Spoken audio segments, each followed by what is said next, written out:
La ferme ouverte AgroBio 35, chez Claire et Adrien Poirier, qui cultivent des plantes aromatiques sur leur ferme de la Monte Verte à Six-sur-Aff. Donc, c'est une visite virtuelle consacrée à l'ergonomie au cœur de l'organisation du travail. Adrien va témoigner ses expériences faites sur cette thématique en production de plantes aromatiques en bio. On va parler production, transformation et commercialisation. Je souhaite remercier nos financeurs, notamment le bassin Verson, la région Bretagne, le ministère de l'Agriculture, les départements, ainsi que l'agence de l'eau. Nous allons commencer par une immersion par image. Nous avons passé une journée de tournage chez Claire et Adrien Poirier.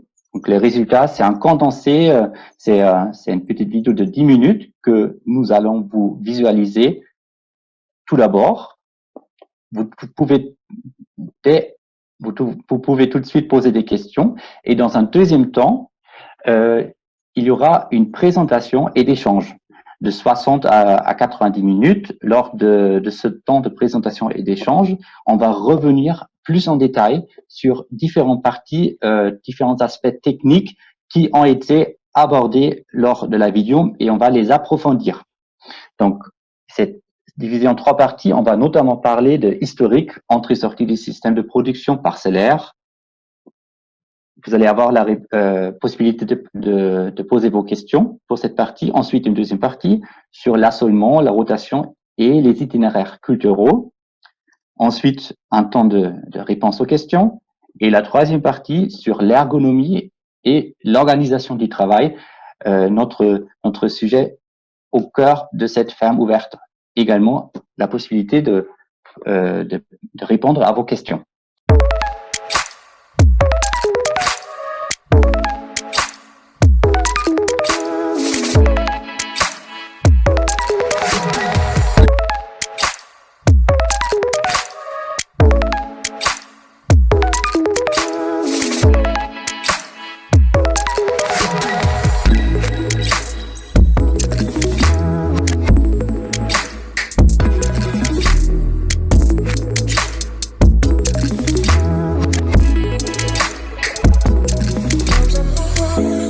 Bonjour, je suis Adrien Poirier, je suis producteur de plantes aromatiques à Six-sur-Aff, entre Rennes et Redon.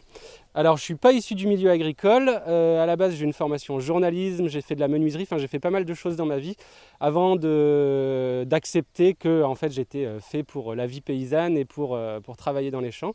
En moyenne on récolte environ 200-250 kg de plantes sèches à l'année, ce qui peut représenter quand même pas loin de 5 tonnes de plantes fraîches. En nombre de variétés, on est à peu près à 2 tiers de vivaces, 1 tiers d'annuelles, mais en surface cultivée, on est à peu près à moitié-moitié entre vivaces et annuelles.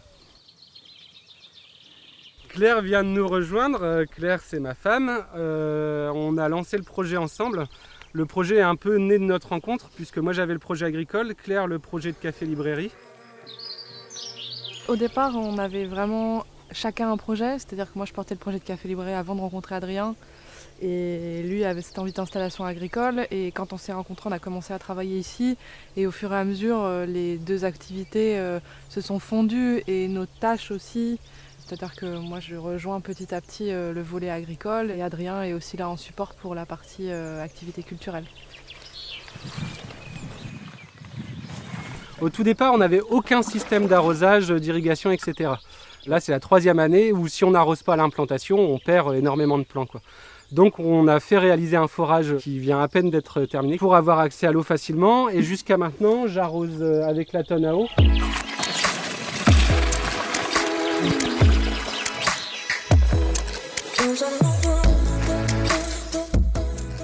On peut le voir, on a pas mal de surface enherbée soit naturellement soit avec des couverts végétaux. Le but c'est d'héberger un maximum de faune et de flore. Après, quand il y a besoin d'intervenir, on peut intervenir avec des extraits fermentés de plantes, des infusions, des décoctions de plantes, mais on n'a pas de gros problèmes à ce niveau-là, quoi. Donc je voulais aussi vous parler des paillages, c'est un peu une nouveauté pour nous qui arrive avec l'adaptation de notre système. On a utilisé du bois broyé pour les passe-pieds. On travaille aussi pas mal avec du miscanthus. Alors il est produit par un collègue qui est à 4-5 km, donc c'est local, disponible. Ça va limiter l'évaporation, donc on va garder l'eau dans le sol, et puis ça va surtout freiner, voire arrêter la pousse des adventices, donc nous éviter du travail de désherbage, du travail du sol, etc. On y va. Alors son nom officiel commercial, c'est le Tutilo. Ça a été créé par une société française, Tutiter. Donc c'est un automoteur électrique qui permet de planter, désherber, récolter. Donc on a 2 moteurs électriques, un sur chaque roue arrière. Les roues avant qui tournent à 360 degrés pour manœuvrer facilement mais qui peuvent être bloquées. Là on est dans le rang, on voit qu'on va bien droit. Tout le plateau monte et descend pour s'adapter à la culture et pour nous mettre à la bonne hauteur pour travailler. Et donc sur ce plateau, à l'avant et à l'arrière, on a une barre porte-outils qui permet de désherber, de tracer des sillons, etc. On a vraiment un gain surtout de confort de travail, mais aussi de rapidité. Puisque par exemple, pour planter une planche comme ça en rang double, avant sur 100 mètres, on mettait une bonne grosseur. Maintenant, on fait ça à 240 mètres/h. Donc ça fait gagner beaucoup de temps, quoi. Et le but, c'est pas de devoir bourrer pour rattraper la machine, c'est d'adapter la machine à notre vitesse de travail. La société qui commercialise cette machine appelle ça un cobo. Donc c'est pas un robot qui fait à la place des humains, c'est un robot, enfin une machine qui accompagne les humains dans leur travail. Elle n'est pas là pour piquer le boulot des humains, elle est là pour le rendre moins difficile.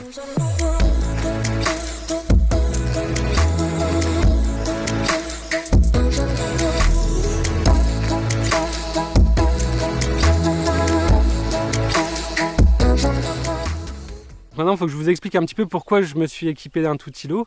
Alors en fait, j'avais vu la machine à la terre et notre métier il y a quelques années et je m'étais dit oh, ça a l'air pas mal, mais bon, est-ce que j'ai vraiment besoin de ça? Travailler à genoux, ça le fait très bien. Et puis il y a quasiment 3 ans, j'ai commencé à avoir des blocages dans le genou, des douleurs, etc. Donc j'ai d'abord investi sur un ergo-siège et puis ça continuait, c'était de pire en pire. Et en juillet 2018, là j'ai le genou qui s'est complètement bloqué, donc urgence, opération en urgence pour une rupture du ménisque qui venait se luxer dans l'articulation. Donc là ça a été un peu le coup de massue parce qu'il a fallu en pleine saison arrêter, j'étais arrêté 3 mois et puis se dire comment je vais pouvoir continuer ce métier qui me passionne. Donc j'ai repensé un peu à tout ce que j'avais vu, cherché des solutions et là le Tutilo m'est revenu à l'esprit. Donc j'ai contacté la société Tutiter, ils sont venus me faire une démonstration et là c'était la première fois que je pouvais remettre les mains dans la terre. Donc j'étais encore convalescent, etc. Et là je me suis dit mais génial, en fait je vais pouvoir continuer, quoi. Donc en dehors du Tutilo qu'on a vu un peu au travail au champ, il y a d'autres choses moins complexes, moins coûteuses qu'on peut mettre en place.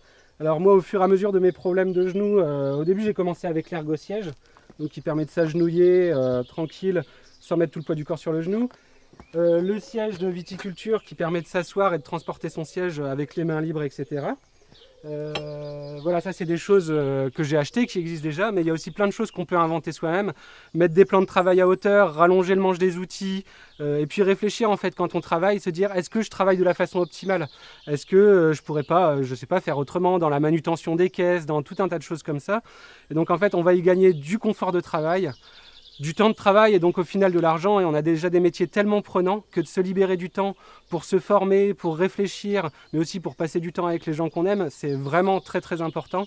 Donc pour moi l'ergonomie en fait c'est un tout, c'est pas que du matériel qu'on va acheter et, où on va être conseillé, on va nous dire tiens prends ça, c'est l'idéal, c'est réfléchir à ses façons de travailler, aux difficultés qu'on rencontre, à notre organisation, au temps de travail, à tout un tas de facteurs comme ça, et c'est global à nos déplacements sur la ferme, où est-ce qu'on va placer, je sais pas, un point d'eau, une réserve de sacs de terreau pour limiter la pénibilité. On a déjà des métiers suffisamment pénibles, donc voilà, penser, anticiper, et on y gagnera du confort, du temps et de l'argent. Donc là il y a encore beaucoup de choses à voir et à dire au champ, mais on va aller apporter les fleurs au séchoir. Alors petite récolte parce que le début. Et puis vous avez vu, il n'y a pas encore énormément de planches en culture. Là, c'est vraiment une année de transition où on essaye de réadapter tout le système aux nouveaux enjeux, que ce soit climatique et puis des handicaps pour moi.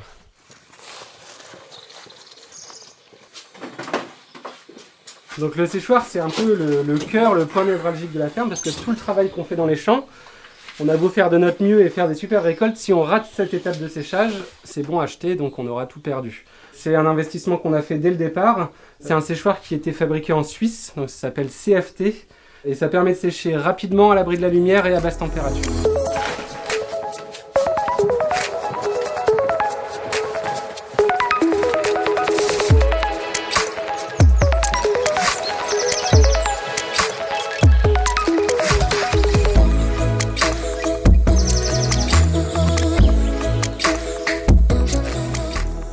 Donc concernant la vente, la distribution de nos produits, on a un petit peu trois types de ventes différentes.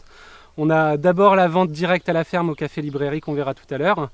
On travaille ensuite avec des restaurateurs, alors qu'ils nous prennent surtout du vrac d'infusion, mais aussi de plantes simples, que ce soit pour le service en salle ou pour l'utilisation en cuisine. Et ensuite, la vente en magasin, en épicerie fine par exemple, souvent en tisanes qui sont conditionnées dans des petites boîtes. Alors ce qui pourrait nous différencier d'autres produits, alors déjà il faut savoir qu'en gros en France 80% de ce qui est consommé en plantes aromatiques est importé, souvent de pays à bas coût de main d'œuvre avec des qualités de séchage très discutables. Donc nous vraiment on fait très attention aux techniques culturales, au stade de récolte, au séchage. Après on a beaucoup travaillé sur nos assemblages également. Donc voilà, c'est je pense une conjonction de tout ça qui fait qu'on a des produits qui sont alors pas meilleurs mais différents de ceux des autres, quoi.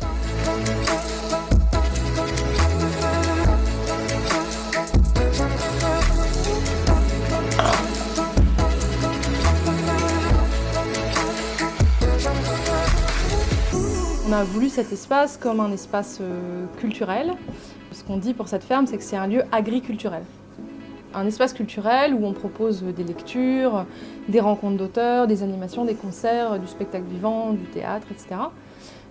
Et puis juste simplement un espace convivial où on vient prendre un goûter en famille, où on profite du jardin, et c'est aussi un espace de médiation où on va faire découvrir les plantes au grand public, voire aux professionnels, puisqu'on forme aussi ici les équipes des restaurants avec lesquels on travaille à la connaissance des plantes. Notre but ici, c'était vraiment de pouvoir transmettre sur la botanique, sur les usages des plantes, et puis sur le spectre aromatique, le volet goût, qui est vraiment le volet qu'on souhaite partager au maximum.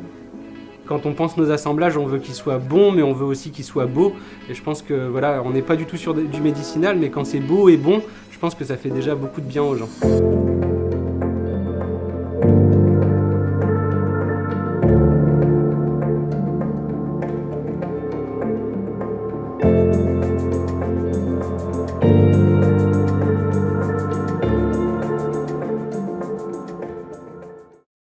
Donc, Adrien, tu vois bien mon écran?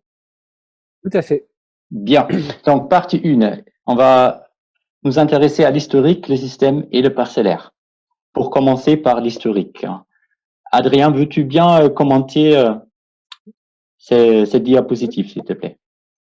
Bien sûr, donc alors on est arrivé en 2011 à Six-sur-Af. On cherchait en Bretagne, on avait essayé tous les canaux un petit peu classiques de l'installation, on ne trouvait pas la ferme qui correspondait à nos attentes, à la fois un lieu pour l'activité de diversification et des terres pour la production de plantes aromatiques. Finalement, on a trouvé sur Le Bon Coin. On n'avait pas vraiment de moyens pour acheter sur le moment. Donc, on a sollicité un portage foncier. Donc, on a eu 2 ans de portage foncier qui nous ont permis à la fois de tester les activités, de rencontrer des gens sur le territoire, et puis de monter une SCI coopérative avec l'aide de Terre de Liens. Donc, ça nous a permis de trouver des associés qui sont copropriétaires de la ferme avec nous. Moi je suis locataire des terres, je suis un paysan voilà, fermier au sens premier du terme. Donc en 2013 on a créé la SCI, c'est aussi l'année à laquelle je me suis installé. Donc en décembre 2013, c'est pas très conventionnel, mais c'était pour aligner toutes les planètes. Et à partir de là, donc les 2 premières années, on a pu tester des choses. On a lancé la conversion bio des terres, ce qui fait que à partir de en fait début 2014, commencer à cultiver sur la parcelle directement bio. Donc la première année, petite production, 80 kilos, le temps que les plantes s'installent, et en rythme de croisière.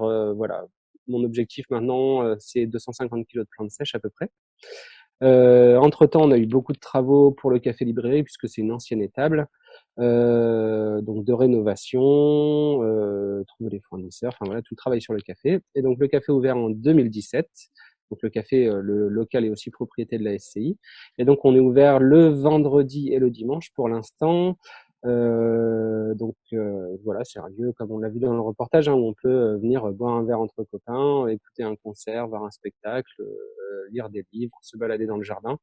On propose aussi des activités, des formations, des ateliers sur les plantes, mais sur pas mal d'autres choses aussi. On a des collègues maraîchers bio qui viennent déposer des paniers. Donc voilà, 2017 l'ouverture et 2018 donc l'accident, rupture du ménisque. J'avais pas mal de signaux qui montraient qu'il y avait une fragilité que j'ai pas trop écouté et bah forcément c'est arrivé.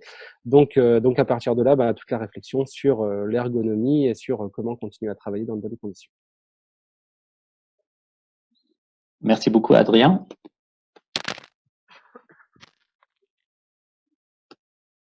Est-ce que tout le monde entend bien? Est-ce que je ne parle pas trop vite?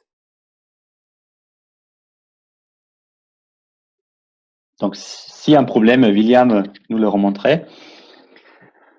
Si tu veux bien nous présenter ton système de production, comprenons les achats, la surface et les ventes. Ok, alors du coup la surface, donc la surface agricole totale de la ferme c'est 4 hectares 32. Sur ces 4 hectares 32, il y a 1 hectare de prairies humides, on a 60 arts de forêt. Moi tout autour de la parcelle donc, qui est derrière la maison qui fait à peu près 2 hectares, j'y ai mis pas mal de bandes enherbées, on y a planté une haie il y a maintenant 6 ans. Donc, on commence à avoir un petit peu de tête, donc il y a 700 mètres carrés, 700 mètres linéaires à peu près de haies bocagères. Donc les achats principalement semences, plants. Donc nous on fait tout ce qui est multiplication végétative sur la ferme, tout ce qui est semis, on fait beaucoup de semis en mini-motte. Ça c'est fait par un collègue, Eric, qui est à Langon, à tout bout de champ, qui nous fait des super plants. Moi j'ai ni le matériel ni la technicité suffisante pour faire ça, donc je laisse faire ça à Eric. Un petit peu de terreau pour les multiplications qu'on fait ici, les emballages pour conditionner nos produits, et puis la matière organique, les paillages, mulch, etc. Et puis ensuite, bah, toutes les charges classiques hein, d'une entreprise, de l'électricité, de l'affranchissement, toutes ces choses-là. Donc nos débouchés, on l'a vu dans le reportage, hein, épicerie fine, restaurant, vente par internet, vente à la ferme. Et donc nous, on a fait le choix d'être voilà, sur des tisanes plus sur le goût que sur le médicinal, par attrait personnel là-dessus aussi, parce qu'on a essayé la vente sur les marchés, plus sur du médicinal, et moi ça me convenait pas. Et c'est vrai que je prends plus de plaisir à offrir des mélanges qui soient goûteux, qui donnent du plaisir, qu'à devoir voilà, penser des choses uniquement pour le bien-être, le soin, et en laissant de côté le côté gustatif. Très bien. Donc, vous avez sous vos yeux maintenant le parcellaire. Adrien, tu peux nous dire quelques mots par rapport au parcellaire, s'il te plaît? Ouais, alors en plus, on avait fait ça un petit peu avant les aménagements qu'on a réalisés au printemps. Globalement, avant, je travaillais sur des planches de 100 mètres linéaires, souvent en rang double, voire triple. Là, cette année, je suis en train de réduire, en fait, de diviser par 2. En fait, c'est juste psychologique et moral, mais en fait, 50 mètres, c'est pas mal. Surtout, je faisais déjà du 50 mètres sur certaines plantes, parce qu'en fait 100 mètres c'était beaucoup trop, et voilà, à pleine floraison de l'escolzia, de la camomille, 100 mètres c'est globalement ingérable. Donc voilà, on est en train de recouper pas mal de choses en rang de 50 mètres. L'avantage c'est que voilà, c'est proche de la maison, proche du séchoir, la serre est juste à côté. Donc c'est assez pratique. On essaye justement, comme je disais tout à l'heure dans la vidéo, de penser aussi nos déplacements, parce qu'on fait vite des kilomètres et des kilomètres dans une journée. Donc voilà. Donc avant, on avait 70 planches de 100 mètres linéaires. Là, voilà, on est en train de réduire. J'avais fait pas mal d'expérimentations sur de la densification de culture que j'avais abandonné parce que c'était difficile d'accéder au milieu de la planche quand on était à genoux dans le passe-pied. Maintenant, avec le Tutilo où on surplombe, en fait, c'est beaucoup plus simple, et ça permet à la fois d'augmenter la productivité, de limiter l'enherbement, et puis du coup d'avoir des surfaces moins grandes pour une production égale voire supérieure. Le café librairie est donc attenant à la maison, donc voilà, on est vraiment dans un tout, donc il n'y a pas vraiment de séparation vie privée, vie professionnelle, mais c'est un choix aussi qu'on a fait. Très bien. Moi, je vois que depuis qu'on a fait ce plan, il y a un élément qui s'est ajouté sur la ferme, Le forage, le forage, voilà. ouais. Alors ça, on n'a pas choisi l'emplacement parce qu'on a foré là où on nous a dit qu'il y avait de l'eau. Enfin, on a foré, c'est pas moi qui ai fait le trou, hein. Mais donc ça a été foré. L'avantage, c'est que c'est juste à côté de la serre. En gros, en gros, le container qu'on a rajouté pour contenir un petit peu tout le matériel pour le forage a été mis juste à côté de la serre, donc j'ai l'eau directement à côté de la serre.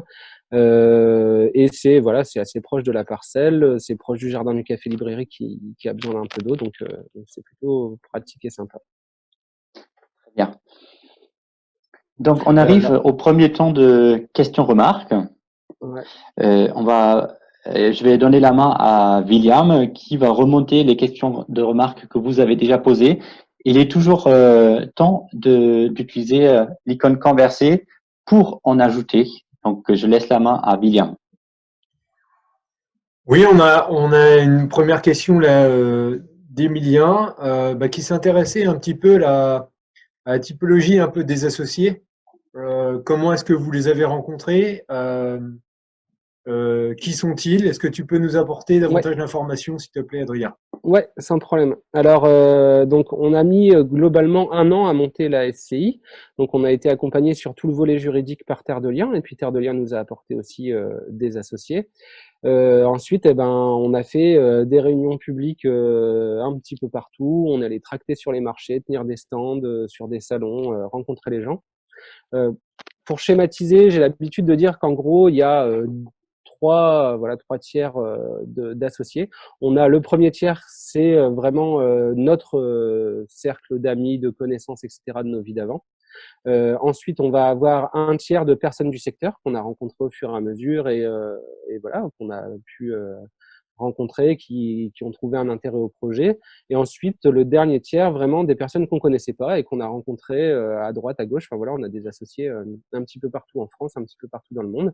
Il y a des gens qui sont sortis depuis, d'autres qui sont rentrés et ça vit comme ça. Donc voilà, surtout de la rencontre humaine, quoi, du bouche à oreille, des choses comme ça. Je vois que la suite de la question, c'est le financement participatif. Alors, on l'a pas fait, même si c'est une forme de financement participatif, mais à l'époque, ça n'existait pas vraiment, il n'y avait pas toutes ces plateformes. Donc, le financement participatif, on l'a utilisé pour autre chose, pour l'achat du Tutilo au moment où j'ai eu mes pépins de santé. Mais voilà, la SCI, ça s'est un peu créé comme ça. Je ne sais pas si ça répond complètement à la question. Alors, dans la Il y a une continuité, question qui suit, je vois, qui vient tout à d'arriver. fait. Ouais, Voilà. je te laisse y répondre du coup, Adrien. Ouais, complètement. Donc pour nous, quand on a fait le choix de s'installer comme ça et de créer la SCI, c'était à la fois pratique parce que clairement on n'a pas eu à s'endetter pour acheter le foncier, mais c'était aussi politique dans le sens où pour moi cette ferme c'est avant tout un outil de travail, c'est mon lieu de vie, etc. Mais c'est avant tout un outil de travail. Que la préservation du foncier agricole, je pense que c'est vraiment quelque chose d'hyper important. Et donc, il a toujours été clair pour nous que quand on arrêterait notre activité professionnelle pour une raison ou pour une autre, on partirait et on laisserait la ferme. Donc, effectivement, on peut trouver des personnes pour reprendre les parts de la SCI, notamment pour des personnes qui souhaitent sortir. Nous, on pourrait en racheter, mais vraiment, le but, c'est de pouvoir, c'est un outil aussi qui sort la ferme de la spéculation foncière et qui permet justement d'installer d'autres personnes à notre suite. Gérer les entrées et sorties, c'est pas compliqué. Donc nous, on a une SCI à capital variable, donc c'est relativement simple. C'est un peu de paperasse et des tableurs Excel, mais globalement, on s'en sort. Et on laissera notre maison, oui, parce qu'on va pas rester habité au milieu des personnes qui prendront la suite, qui voudront sans doute habiter sur place. Voilà. Après, si vous avez des questions spécifiques sur les SCI, etc., je vous conseille de contacter Terre de Liens ou de nous contacter directement si vous avez des projets comme ça, parce que ça nous permettra de répondre directement. C'est peut-être pas, il n'y a pas de problème à répondre aux questions, mais qu'on n'y passe pas toute la séquence, quoi.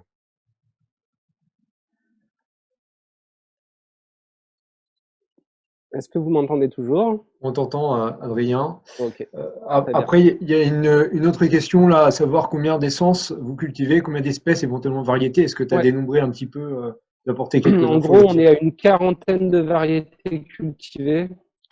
Selon les années, on essaye toujours d'expérimenter des nouvelles variétés, 1, 2, 3 par an. Voilà, l'année dernière, par exemple, on a fait un petit peu de plantes fraîches pour des restaurateurs, donc on avait augmenté la gamme en basilic et sur d'autres choses. Mais en gros, on tourne autour d'une quarantaine de variétés et puis 4-5 en cueillette sauvage.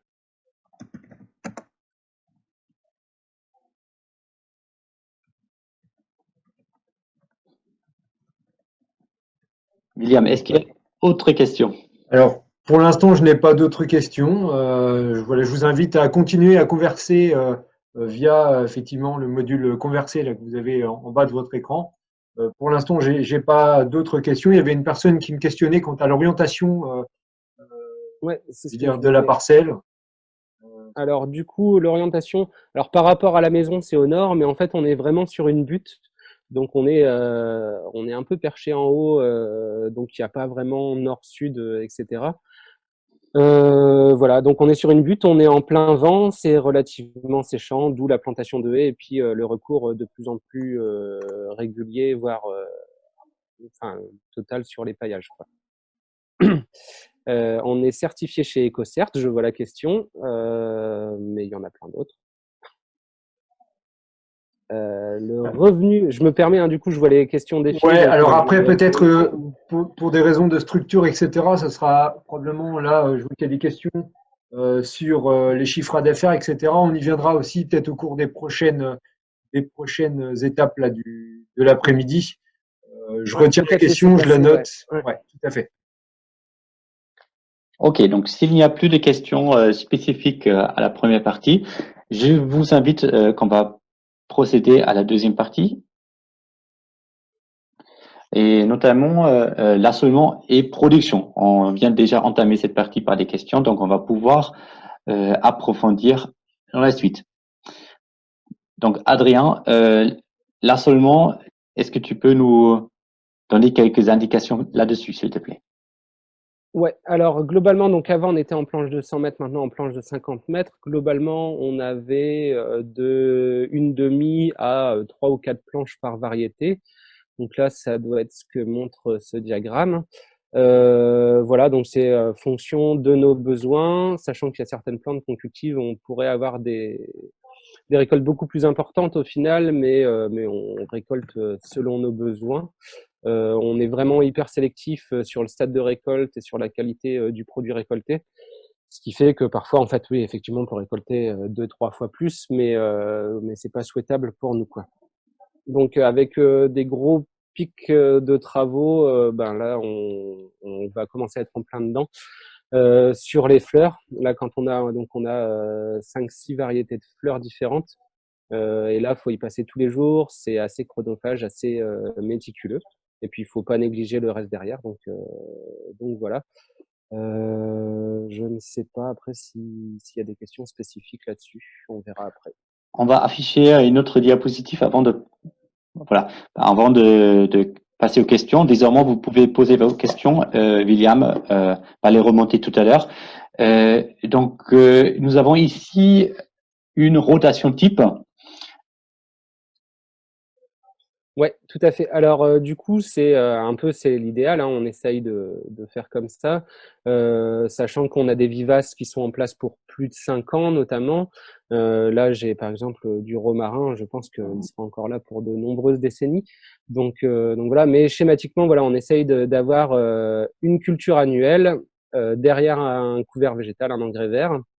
Donc on détruit le couvert au printemps, broyage et déchômage, puis travail au vibro.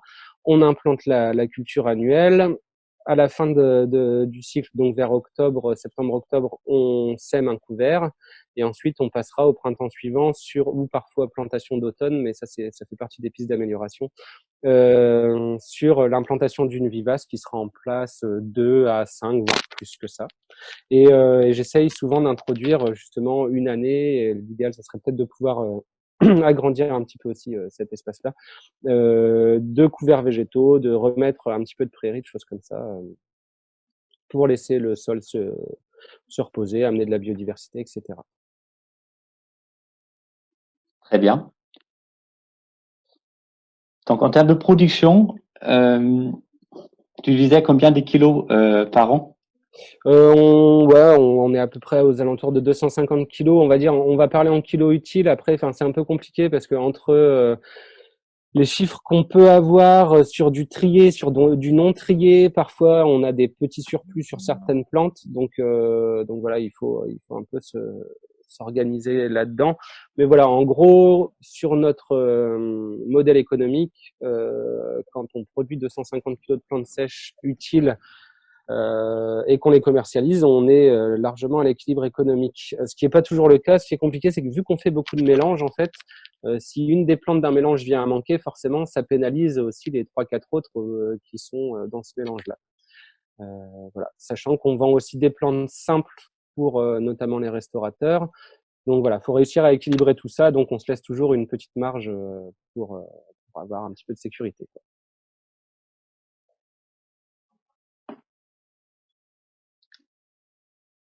Donc, on a vu les quantités en termes de poids. Ouais. Alors, pour expliquer le surcroît 2017-2018, c'est que je me suis associé avec quelqu'un qui n'a pas souhaité continuer l'aventure avec nous. Donc, forcément, pour arriver à dégager du revenu pour 2 personnes, on a dû augmenter le volume produit. Donc, ce qui explique que les chiffres soient au-dessus de ce que je vous dis depuis tout à l'heure. Voilà, donc cette personne est partie maintenant, donc voilà, il y a Claire qui m'accompagne sur certains volets de l'entreprise, mais voilà, je pense qu'on va se stabiliser entre, on va dire 250-300 kilos de plantes sèches, c'est l'idéal. Donc, on arrive à la fin de cette deuxième partie. Je redonne la main à William pour remonter les questions qui ont été posées. Je vous invite également, si vous l'avez pas encore fait, de poser votre question maintenant. Donc, il y a pas mal de questions techniques. Adrien, est-ce que tu peux nous parler davantage un petit peu des engrais verts que tu utilises sur l'exploitation et notamment ceux que tu peux être amené à utiliser pendant la période hivernale? Ouais, alors du coup les couverts végétaux, je suis loin d'être un spécialiste là-dessus, je recherche beaucoup. En gros, nous on a une grosse contrainte, c'est que souvent on libère les sols assez tardivement en fin d'été, début d'automne. Donc forcément, on a une pousse qui est moindre, hein, un couvert végétal qui est semé courant octobre voire début novembre, il n'y a pas un gros développement. Donc j'ai expérimenté pas mal de choses. Je suis assez content de la moutarde. L'avantage, c'est que les maraîchers ont un peu de mal à mettre des moutardes dans les couverts pour les maladies sur les crucifères. Nous, on cultive pas de crucifères, donc la moutarde, ça a un bon développement, ça couvre bien. La semence, c'est pas très cher, c'est facile à semer. Donc, je suis assez content de la moutarde en couvert hivernal. Après, on a fait des essais avoine, seigle, de la veste, du pois. J'ai bien envie de faire des essais sur de la févrole. Voilà, en fait, je suis un peu à l'affût de tout ce que je peux essayer. Ça dépend aussi de ce que je trouve comme semence, des opportunités, de la fenêtre que j'ai au niveau à la fois du moment dans l'année et puis des conditions météo pour réaliser ça, quoi. Mais je pense que c'est un vrai levier agronomique, c'est quelque chose qui m'intéresse vraiment beaucoup. Est-ce que tu peux nous apporter davantage d'informations sur la typologie de ton sol, un petit peu la profondeur, la présence de cailloux, la structure, la texture? Est-ce que tu peux Ouais. nous apporter davantage Alors, d'infos? on est sur un sol globalement limoneux. On a un petit pourcentage d'argile. On a des sols qui sont pas très profonds, hein, au-delà de 40, allez, 50-60 cm. On arrive vite sur des schistes en train de se dégrader. Euh, des zones un peu plus caillouteuses que d'autres, mais rien d'insurmontable. Voilà. Depuis qu'on a démarré, alors j'avais fait une analyse de sol enfin même avant l'installation d'ailleurs. Je pense qu'on a bien relevé le taux de matière organique parce qu'on a vraiment vu un changement de couleur du sol, mais aussi de texture. Avant, on avait des limons qui étaient très battants. Maintenant, on n'a plus de problème de battance. Là, on a pris 120 mm en 48 heures. J'avais pas de battance. Voilà, de la vie du sol qui est revenue. Donc ça, c'est des choses, je pense, qui sont liées aux apports qu'on fait de matière organique. Et du coup, apport de matière, je vois qu'il y a une question là-dessus. Cette année, j'ai amené un petit peu de fumier en localisé sur certaines planches, mais globalement, pour l'instant, on a toujours fonctionné uniquement avec des couverts. Et c'est vrai que comparé à du maraîchage, par exemple, ou des cultures céréalières, en fait, on exporte assez peu puisque généralement, on récolte soit des fleurs, soit la sommité de la plante. Donc, en fait, on exporte assez peu. Il y a beaucoup de restitution au sol. Euh, D'un point de vue, concernant l'irrigation, c'est vrai que les derniers étés ont été particulièrement secs. On a vu tu as fait creuser un forage. Est-ce que le puits aurait été suffisant? Est-ce que tu as une idée également du volume d'eau que tu es amené à utiliser sur ton exploitation? Alors, avant, on était limité clairement par le fait que je doive aller chercher l'eau à quelques kilomètres en tracteur. Donc, forcément, on était plus qu'économe parce que ça prenait beaucoup de temps, ça consommait de l'énergie, etc. Globalement, je dirais que pour des cultures très gourmandes, par exemple des menthes, donc en fait, avec un passage, avec la tonne à eau, sur 100 mètres linéaires, j'arrive à mettre 10 millimètres en un passage. Donc, je passe tout doucement. J'ai bidouillé une espèce de rampe d'arrosage avec des tuyaux PVC percés. Donc, ça me permet de passer 10 millimètres. Donc, ça fait 1 mètre cube à peu près sur la planche. Voilà, sur la saison, je dirais 5-6 passages. J'ai des cultures que j'ai jamais arrosées. Je vais pas m'amuser à arroser du thym, du romarin, de la sarriette. Donc voilà, et c'est très variable selon les années. Euh, Concernant le stockage des eaux pluviales, alors on le fait un petit peu, on l'a fait même beaucoup plus. Le problème, c'est qu'en fait, quand on compte un petit peu les besoins qu'on a, voilà, enfin, on parle vite de dizaines de mètres cubes. Et là, c'est du stockage qui coûte très très cher, qu'il faut soit enterrer, donc là, c'est des gros travaux, soit nous, on est un lieu qui reçoit du public, donc faire une retenue collinaire ou des choses comme ça, en termes de sécurité, c'est pas forcément top, et en termes d'emprise foncière. Donc pour nous, le forage, ça restait la solution la plus adaptée. Voilà. Enfin, à mon sens, l'eau de pluie, elle finit dans les sols et on la remonte. Alors effectivement, il y a un petit peu d'électricité pour la remonter, mais je pense que l'eau, tant qu'on la pollue pas, tant qu'on la salit pas, il y a pas vraiment de gaspillage, quoi. Elle retourne au sol et elle sert juste à faire pousser des plantes. Euh, je reviens un petit peu sur des questions précédentes. Est-ce que toi, tu as demandé la DJA pour ton Oui, alors installation? ça faisait partie des critères pour être éligible au portage foncier et procéder au rachat. C'était de s'installer dans les clous officiels. Enfin voilà, l'installation type classique.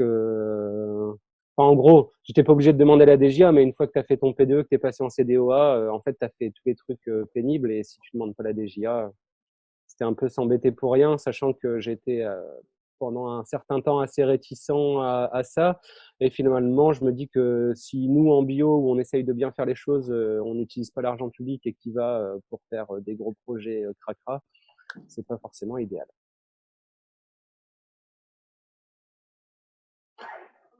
Je reviens également un peu sur la thématique précédente, hein, mais l'idée c'est aussi de répondre à l'ensemble de vos questions. Est-ce que tu as déjà pensé un peu à nature et progrès ou biocohérence pour aller un petit peu plus loin que le cahier des charges bio?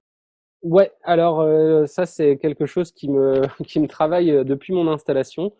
Je me suis pas mal au début intéressé à la biodynamie parce que je lisais pas mal de choses et que je continue à lire pas mal de choses sur l'agronomie, etc. Ça me paraissait intéressant, donc à un moment on a réfléchi à ça. De plus en plus, moi, ce que je trouve qui manque dans le cahier des charges de la bio, c'est des critères sociaux, environnementaux, etc. C'est vrai que bon, bah, le label bio, il est ce qu'il est. Après, voilà, de multiplier les certifications et du coup les contrôles, les audits, machin et tout. Je dis pas que c'est une perte de temps, mais c'est un peu compliqué. Franchement, si on allait contrôler chez les conventionnels ce qu'ils font plutôt que d'emmerder les bio, je serais pas forcément contre. Non. Après, voilà, c'est des trucs, c'est très politique. On pourrait en parler pendant des heures. Ceux qui veulent en discuter, on peut organiser des discussions là-dessus. Au café, on pense faire des cycles de discussion sur l'agriculture. Donc, moi, je suis hyper open. S'il y a des gens intéressés, il y a vraiment plein de choses à dire, quoi.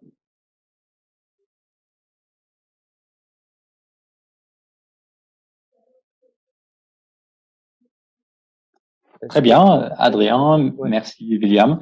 S'il n'y a plus d'autres questions concernant cette partie, on va procéder à la partie numéro 3. Donc, qui représente le cœur de cette ferme ouverte, donc qui tourne autour des questions de l'ergonomie au travail.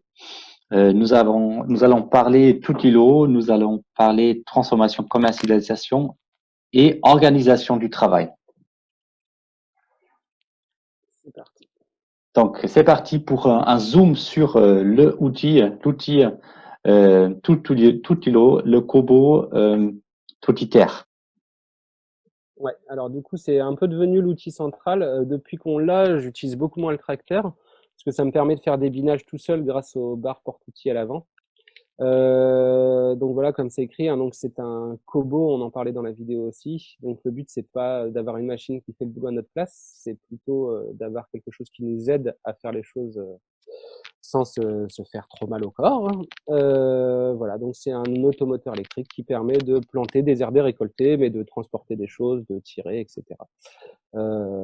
Fort utile. Moi, j'utilise quasiment quotidiennement, quoi. Donc j'en profite, je vois que c'est dans les questions.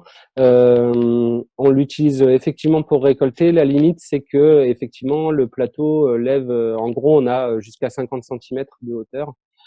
Ensuite, eh ben, on utilise d'autres outils pour récolter. Donc soit le siège viticole, le siège vitil là, qui permet d'être assis, puisqu'en fait ça nous amène à la bonne hauteur. Soit on travaille debout dans ce cas-là. Mais c'est surtout pour éviter les positions agenouillées, quoi.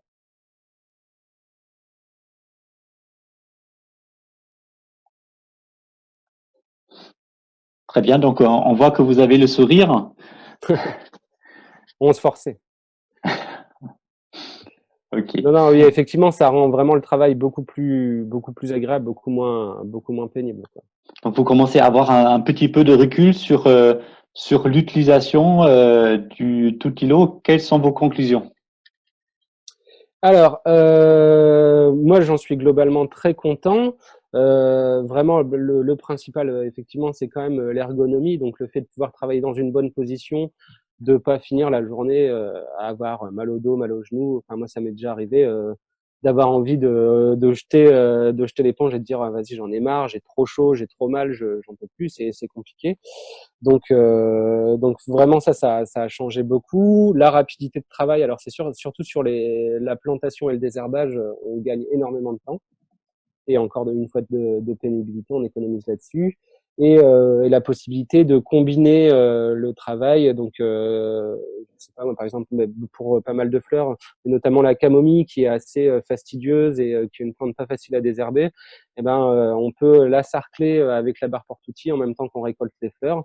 Donc ça, c'est vraiment valable. Et pareil, quand on fait un désherbage manuel, les barres porte-outils font le travail sur les interrangs et nous, on fait le travail sur le rang. Ce qui a vraiment, alors on va pas dire que c'est des points négatifs, mais ça demande clairement de repenser un petit peu tout son système. Nous, on avait fait des passe-pieds assez larges pour pouvoir travailler à genoux. Vu qu'on travaille plus à genoux, on n'a plus besoin d'avoir des passe-pieds hyper larges qui sont des zones non productives qu'on doit entretenir quand même. Donc voilà, c'est aussi pour ça qu'on est en train d'être un peu en transition sur le système. Donc voilà, et puis il faut réinventer ses gestes, hein. On travaille plus de la même façon, mais globalement, on est gagnant parce qu'on travaille mieux.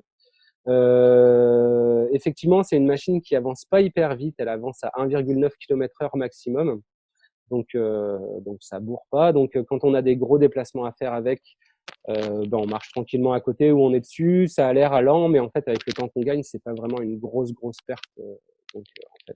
Et puis ça permet d'observer un petit peu autour de soi ou de faire une petite pause. Donc c'est pas dramatique.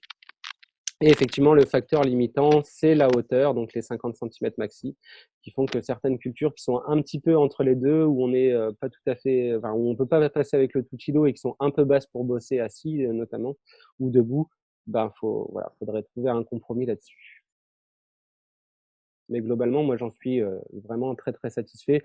J'ai eu des petites difficultés au démarrage pour aller droit et donc pour avoir des rangs et des planches qui soient bien parallèles pour faciliter le binage derrière. D'où le choix qu'on a fait aussi de créer ces pseudo-buts avec des passe-pieds remplis de bois broyé. Ça a plusieurs fonctions, mais notamment celle-là de pouvoir se repérer et guider le tout îlot.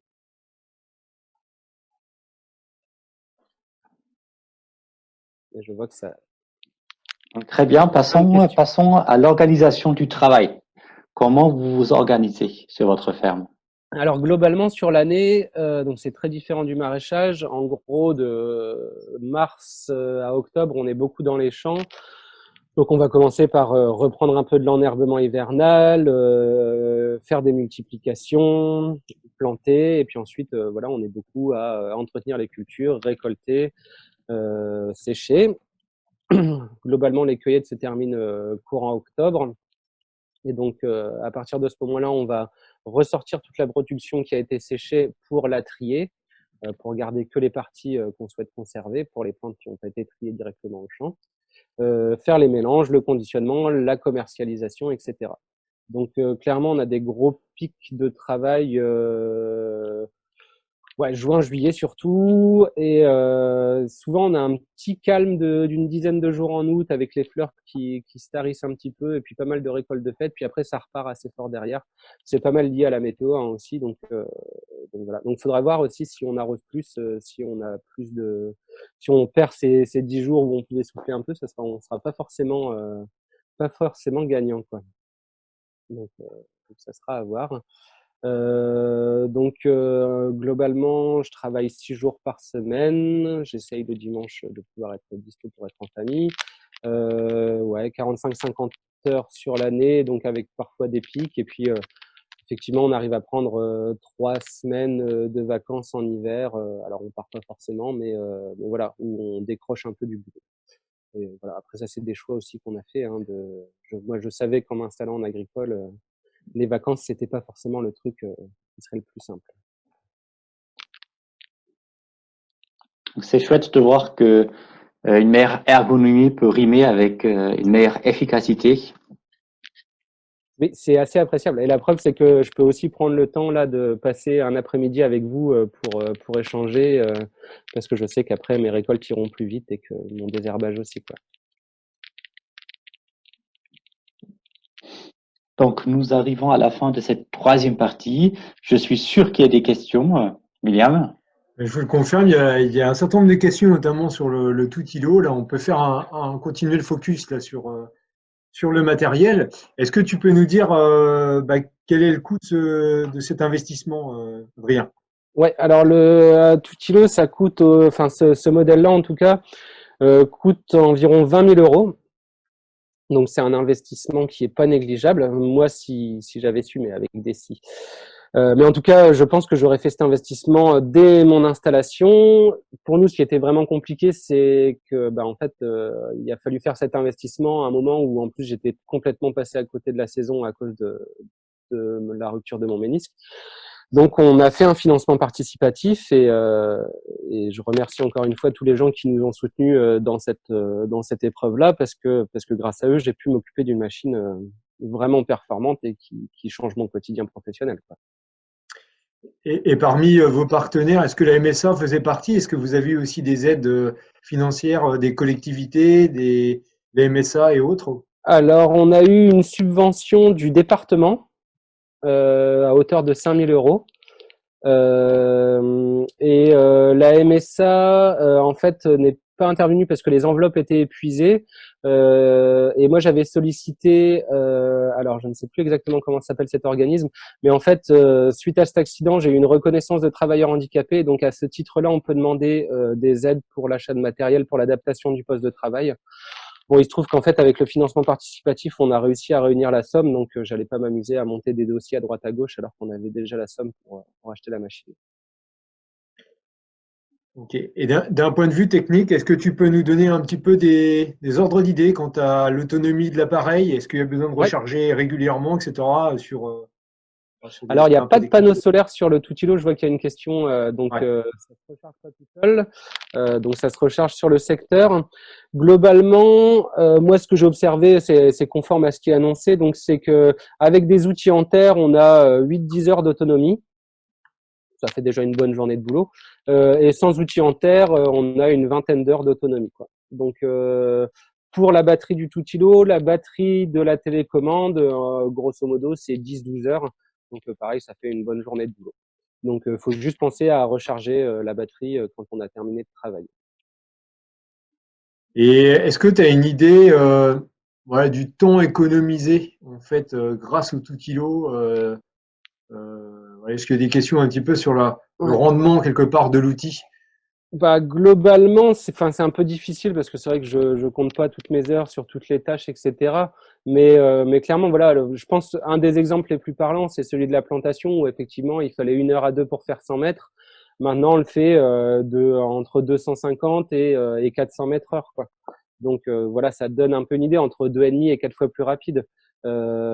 Après, c'est parfois aussi indirect, c'est qu'en fait, des tâches qui étaient pénibles à faire à genoux ou baissées avant, on les fait avec le Tutilo. Même si on les fait pas beaucoup plus vite qu'avant, en fait, on est quand même beaucoup plus frais et en forme pour faire les tâches ensuite. Donc voilà, c'est aussi du gain de temps induit comme ça, quoi. Et je pense que bah, ça m'a amené à questionner mon modèle et à le faire évoluer. Et là, c'est vraiment la première année où on va utiliser les paillages de façon aussi massive. L'année dernière, c'était plus expérimental. Et je pense que ça, c'est quelque chose qui va nous faire économiser pas mal de temps aussi, notamment sur le désherbage et sur les arrosages, quoi. Je ne sais pas si dans les gens qui nous écoutent, là, vous avez d'autres questions puisqu'on est sur le matériel, la tout kilo. N'hésitez pas, justement, puisqu'on est. Là, je les ai un peu sous les yeux. Si Ouais, tu veux bien, il y a quelqu'un qui demande de réexpliquer la hauteur moyenne. ouais. Donc en fait, la plateforme sur laquelle sont situés les sièges et aussi les barres porte-outils, elle peut monter et descendre pour s'adapter justement à la culture et au type de tâche qu'on est en train de réaliser. Et effectivement, on a une butée haute qui est à 50 centimètres. Donc en fait, bah effectivement, si on a des plantes qui sont plus hautes que 50 centimètres, elles peuvent se coucher un petit peu et se relever, il n'y a pas de problème. Mais je sais pas moi, par exemple sur des tournesols ou de la guimauve, ou en tout cas pour un maraîcher, il n'ira pas récolter ses haricots à rame ou ses tomates avec un tout kilo, quoi. Et je ne pense pas qu'il y ait un modèle maraîchage qui existe avec une hauteur Mm. plus élevée, parce qu'en fait, ça implique de pouvoir descendre plus bas aussi après pour, en fait, au final, le niveau de référence, ça reste quand même la terre quand on a besoin d'intervenir au sol. Donc voilà, il a fallu, je pense, pour le constructeur, trouver un entre-deux, et c'est le choix qu'ils ont fait. Mais c'est peut-être évolutif, ils sont assez à l'écoute des retours, donc voilà, ça fait partie des choses qu'on peut leur souffler à l'oreille. Il y a pas mal de gens qui se questionnent là, sur la pression exercée sur le torse, Ouais. aussi bien pour les hommes que pour les femmes. Alors, c'est clairement une question qui concerne un peu plus les femmes, je pense. Il y a une réflexion chez Toutiter pour adapter le siège pour les femmes, et notamment pour les femmes qui ont une poitrine assez importante. Globalement, effectivement, faut pas porter de soutien-gorge avec des baleines, des choses comme ça. Vaut mieux un soutien-gorge de sport.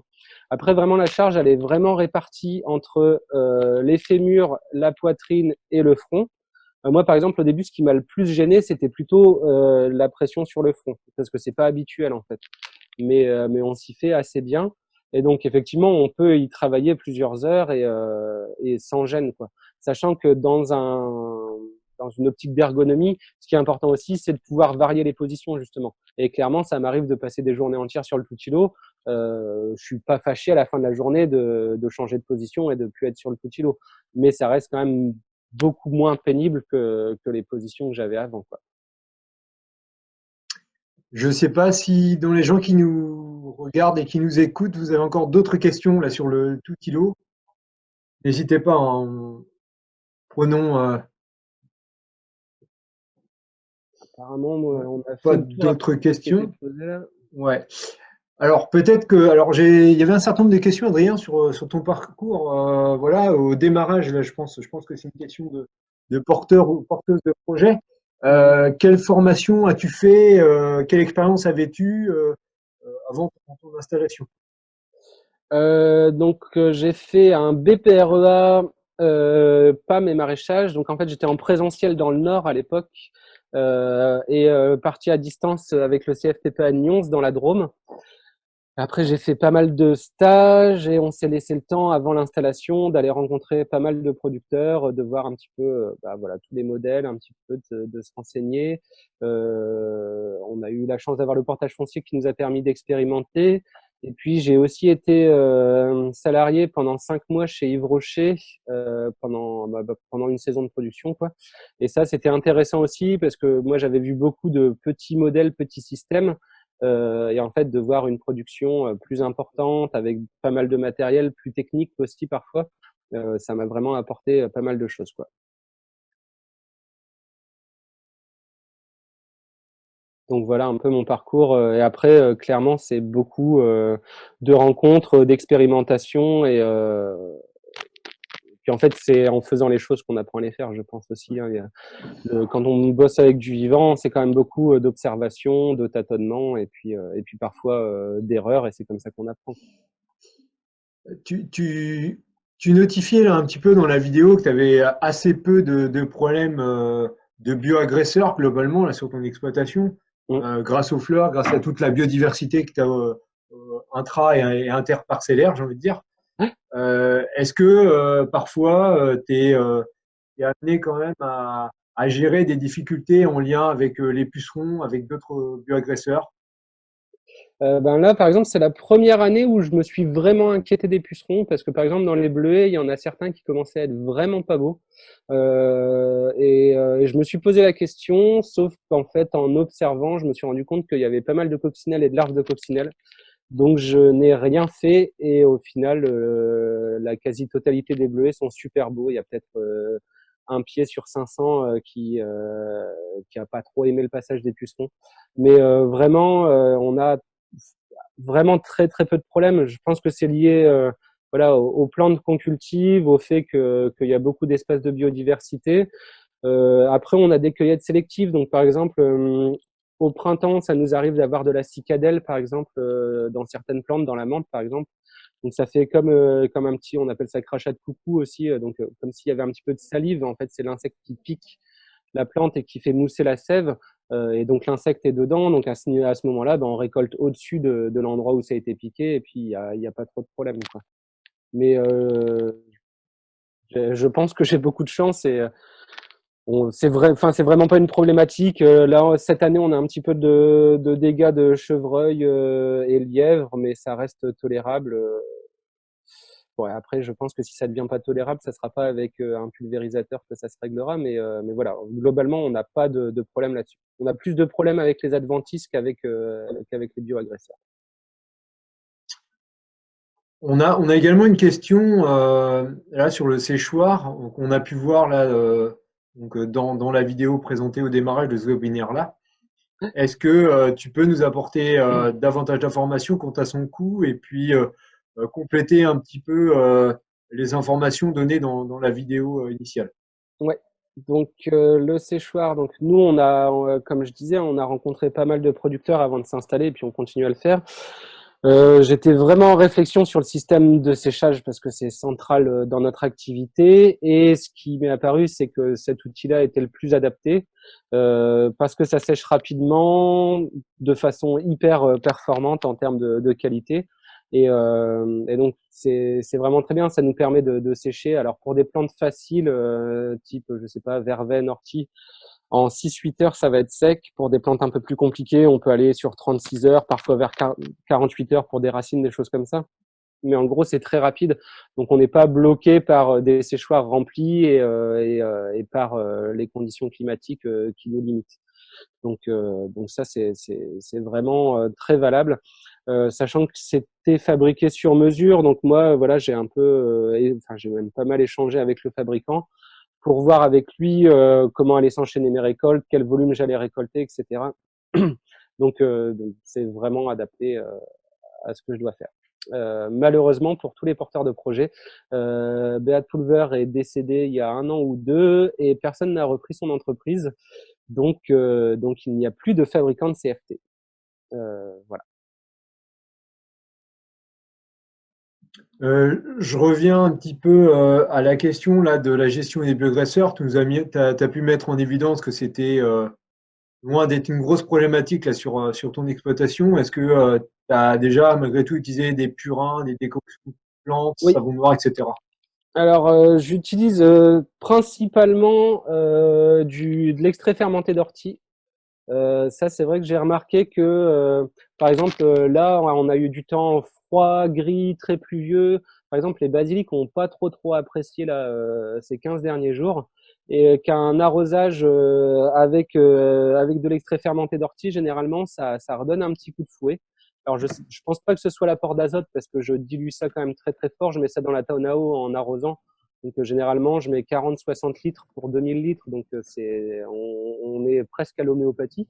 Donc moi, l'explication que je peux trouver, c'est peut-être un apport d'acides aminés, de choses comme ça. Mais en tout cas, je vois un effet très favorable. Et après, effectivement, si j'en avais le besoin, j'ai toujours un petit arsenal de Tanésie, d'absinthe, de choses comme ça, si j'avais besoin. On l'utilise plus au potager ou dans le jardin ornemental. Voilà, on a fait la dernière fois, on a fait une décoction de mélisse pour calmer des fourmis et des pucerons sur des artichauts. Ça a très très bien fonctionné.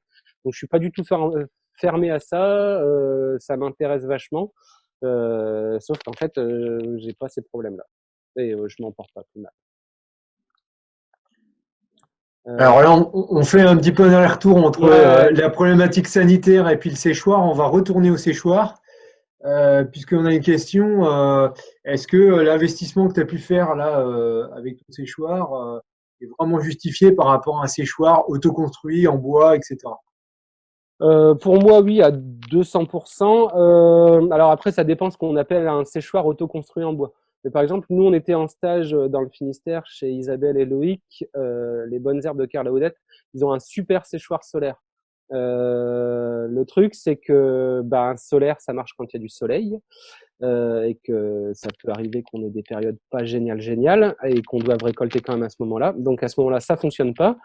Et en fait, globalement, leur séchoir, tous les aménagements, etc., sans compter leur temps de travail pour le mettre en place, ça leur a coûté le même prix que ce séchoir. Donc, je sais pas, je pense que j'ai pas parlé du prix, mais à mon installation, le séchoir, il coûtait 27 300 €.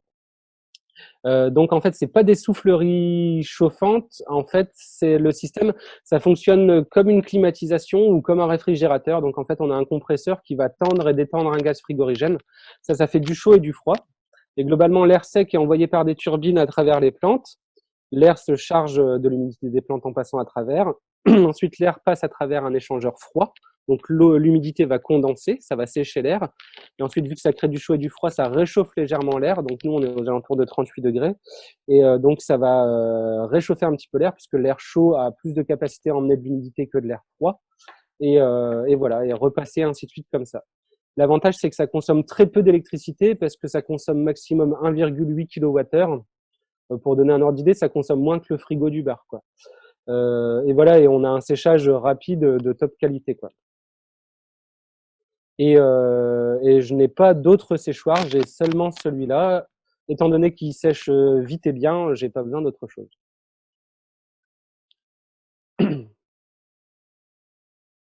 Ok, n'hésitez pas à poser vos questions là sur le séchoir on aborde cette thématique.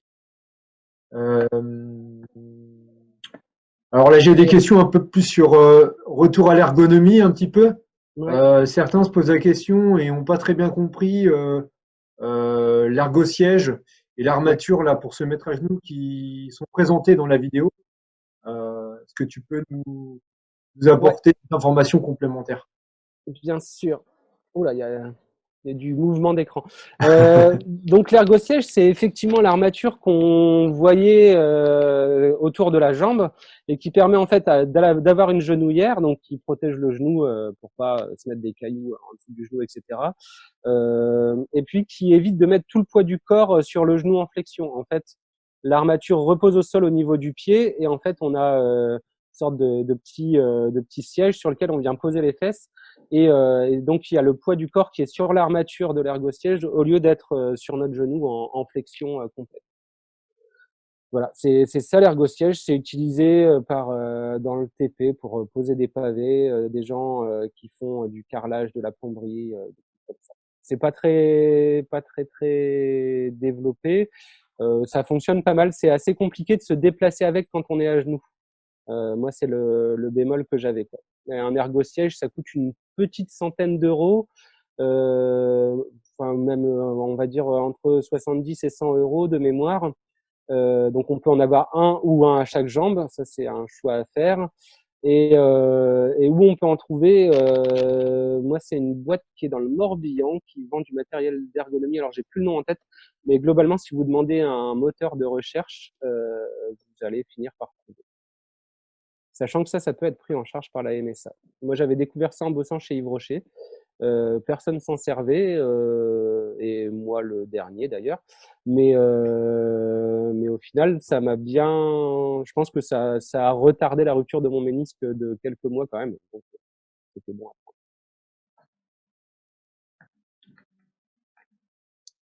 Je vois qu'il y a des trucs sur le tout-îlot et le modèle, etc. Ouais, aussi. on va retourner au tout kilo. Ouais. Du coup, comme il y a une voie spécifique, etc., est-ce que tu as conçu c'est-à-dire tes planches, etc., en fonction du matériel ou comment est-ce que tu peux comment est-ce que tu peux nous apporter des informations? Donc c'est un peu des deux. Donc effectivement, moi j'ai un petit tracteur, un Massey 140 qui me sert pour faire broyer, faire un petit peu de travail du sol, etc. Je l'avais mis en voie assez large dans l'optique d'avoir des planches où je peux densifier un petit peu. Donc globalement, j'ai des planches qui font qui faisaient 1,40 m de large. Donc là j'ai un peu réduit à 1,20 m et j'avais des très grands passe-pieds pour travailler à genoux et pas avoir les pieds et les fesses dans la culture d'à côté. Donc voilà, donc j'ai pris le tout-îlot qui est à la voie de mon tracteur, donc en 160. En gros, le tout-îlot, il existe en 90, donc avec un seul siège, et après en 140 et en 160. Ou c'est 120 et 140, je sais plus, mais bref, peu importe. Donc je l'ai pris le plus adapté à mon système, et comme je disais tout à l'heure, j'ai effectivement réduit mes passe-pieds parce que c'était des espaces devenus un peu inutiles et qui sont pas productifs et qu'il fallait quand même entretenir. Donc je les ai réduits au maximum et j'y ai mis du bois broyé pour faciliter la circulation et puis aussi pour mieux me guider. Donc voilà, le tout-îlot était adapté à mon besoin et je me suis un peu adapté aussi au tout-îlot.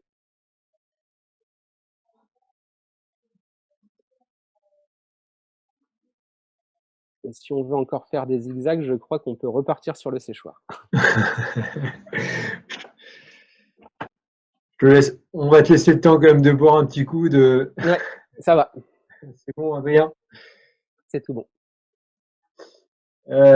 Du coup, la question, c'était la surface de séchage et puis combien tu pouvais, en termes de volume ou de plantes, tu pouvais sécher à la fois.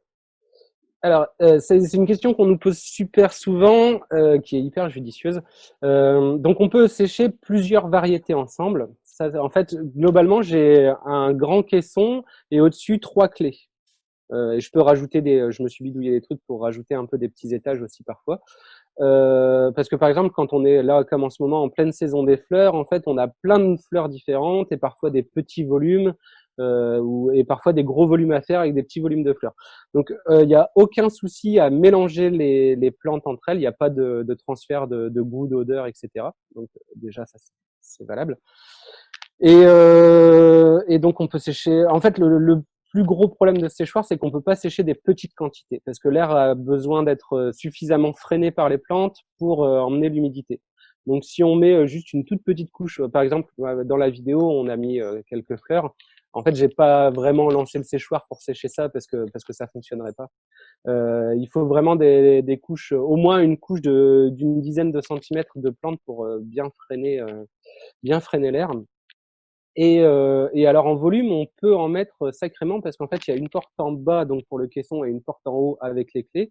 Ce qui m'arrive de faire, c'est d'enlever les clés du haut et de remplir le caisson en laissant la porte en bas fermée. Et donc là, on peut mettre, je pense qu'on n'est pas loin, il faudrait que je mesure, mais on n'est pas loin d'un mètre cube de plantes qu'on peut mettre comme ça. Alors, faut pas le faire avec n'importe quoi comme plante, des plantes fragiles. Je vais pas m'amuser à mettre un mètre cube de menthe comme ça en tas. Mais du thym, du romarin, de l'hysope, etc., ça, sans problème. Donc, c'est aussi un gros avantage de ce séchoir, c'est qu'on peut sécher des volumes quand même assez conséquents rapidement.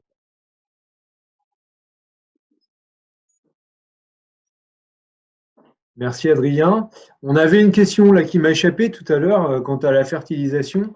Oui. Est-ce que tu as déjà testé, par exemple, le bactériosol? Est-ce que tu y vois un intérêt? Ouais, je crois que la question, elle vient du fait que ça apparaît dans une diapo. Effectivement, j'utilise du bactériosol. C'est un vaste sujet, ça.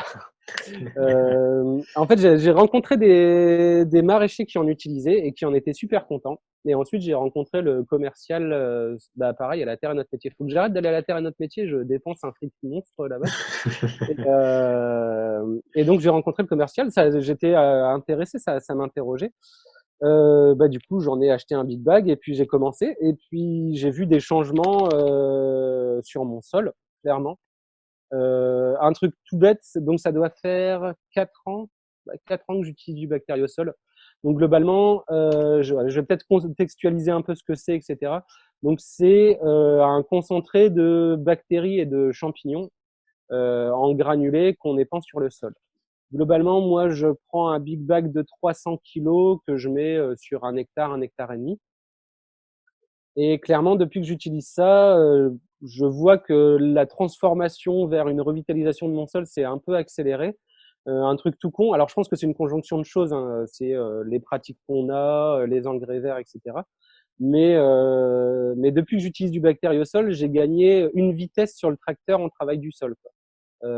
J'ai beaucoup moins enfin, j'arrive à descendre un petit peu plus profond. Enfin, qu'on soit bien d'accord, hein, quand j'utilise un cultivateur un petit peu plus profond, pour moi, c'est qu'avant, je galérais à descendre à 10-15 cm. Maintenant, j'arrive à passer avec 15 cm. Et voilà, et à travailler un petit peu plus rapidement, quoi. Donc, clairement, la structure et la texture du sol a changé, quoi. Et je vois beaucoup plus aussi de champignons, alors que ce soit le fruit du champignon, la partie extérieure, mais aussi de mycélium dans le sol, dans les paillages, etc. Une meilleure rétention de l'eau et des choses comme ça. Donc moi, c'est difficile de dire que c'est que le bactériosol qui fait ça. Et en même temps, je me dis si j'arrête et que ça s'arrête de fonctionner, j'aurai l'air malin. C'est un peu délicat, quoi. Il y a des gens qui disent que d'en utiliser au départ c'est bien, ça remet en vie et qu'après en gros ça s'entretient tout seul. J'ai pas trop de religion là-dessus. Je trouve que ça fonctionne bien. J'ai pas des grosses lignes comptables sur les intrants. Ça me coûte pas si cher que ça et je trouve que ça fonctionne donc je continue. Et puis si Augustin nous regarde, le commercial est super sympa et voilà, c'est intéressant. Ils font du suivi, ils font de l'expérimentation. Je sais qu'il y a des gens qui diront que c'est de la poudre de perlimpinpin, que c'est un truc pour les pigeons. Voilà. Moi, je trouve que ça fonctionne pas mal. Mais peut-être qu'en fait, en faisant juste, en allant chercher un peu de terre en forêt, sous une haie, machin et tout, et en mélangeant et en les pendant, ça fonctionnerait aussi pour ramener des champignons, enfin en gros des micro-organismes. Mais je trouve que ça m'apporte pas mal de micro-organismes et que mon sol s'en porte mieux. Donc voilà. Merci à Adrien pour ce témoignage. Donc, tu as plusieurs fois évoqué LTNM. Donc, LTNM, c'est le salon des professionnels de la bio, la terre est notre métier, qui a lieu tous les 2 ans à Retier, sur le site La Foire. Et donc, je me permets de faire un peu de la pub cette année. Ce salon aura lieu le 22 et le 23 septembre. Et vous pourrez rencontrer plein de collègues, de professionnels qui vous proposeront tout un tas de choses. C'est agréable, c'est l'occasion de se croiser et c'est un chouette salon. Voilà, et comme on l'a vu pour Adrien, ça peut être l'occasion de découvrir un outil, quelque chose qui peut avoir un impact important sur l'exploitation. D'ailleurs, la société Toutiter, a priori, sera présente avec son Toutilo.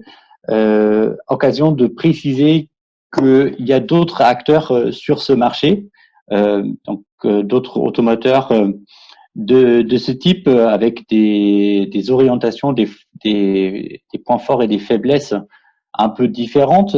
Donc, n'hésitez pas de faire une étude de marché et d'aller voir les différents fabricants si un tel outil vous semble intéressant pour votre exploitation.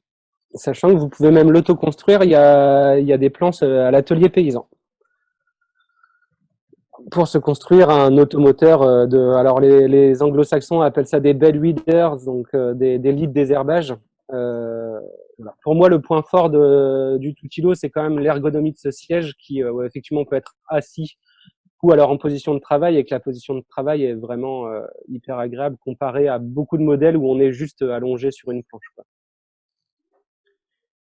Il y a une question là qui vient de nous être proposée. Est-ce que tu es amené à faire des visites de ton exploitation de temps à autre, à accueillir du public, même professionnel, là, pour Ouais, voir du concret. ouais. Alors, on n'exploite personne, hein, mais donc on fait visiter la ferme. Effectivement.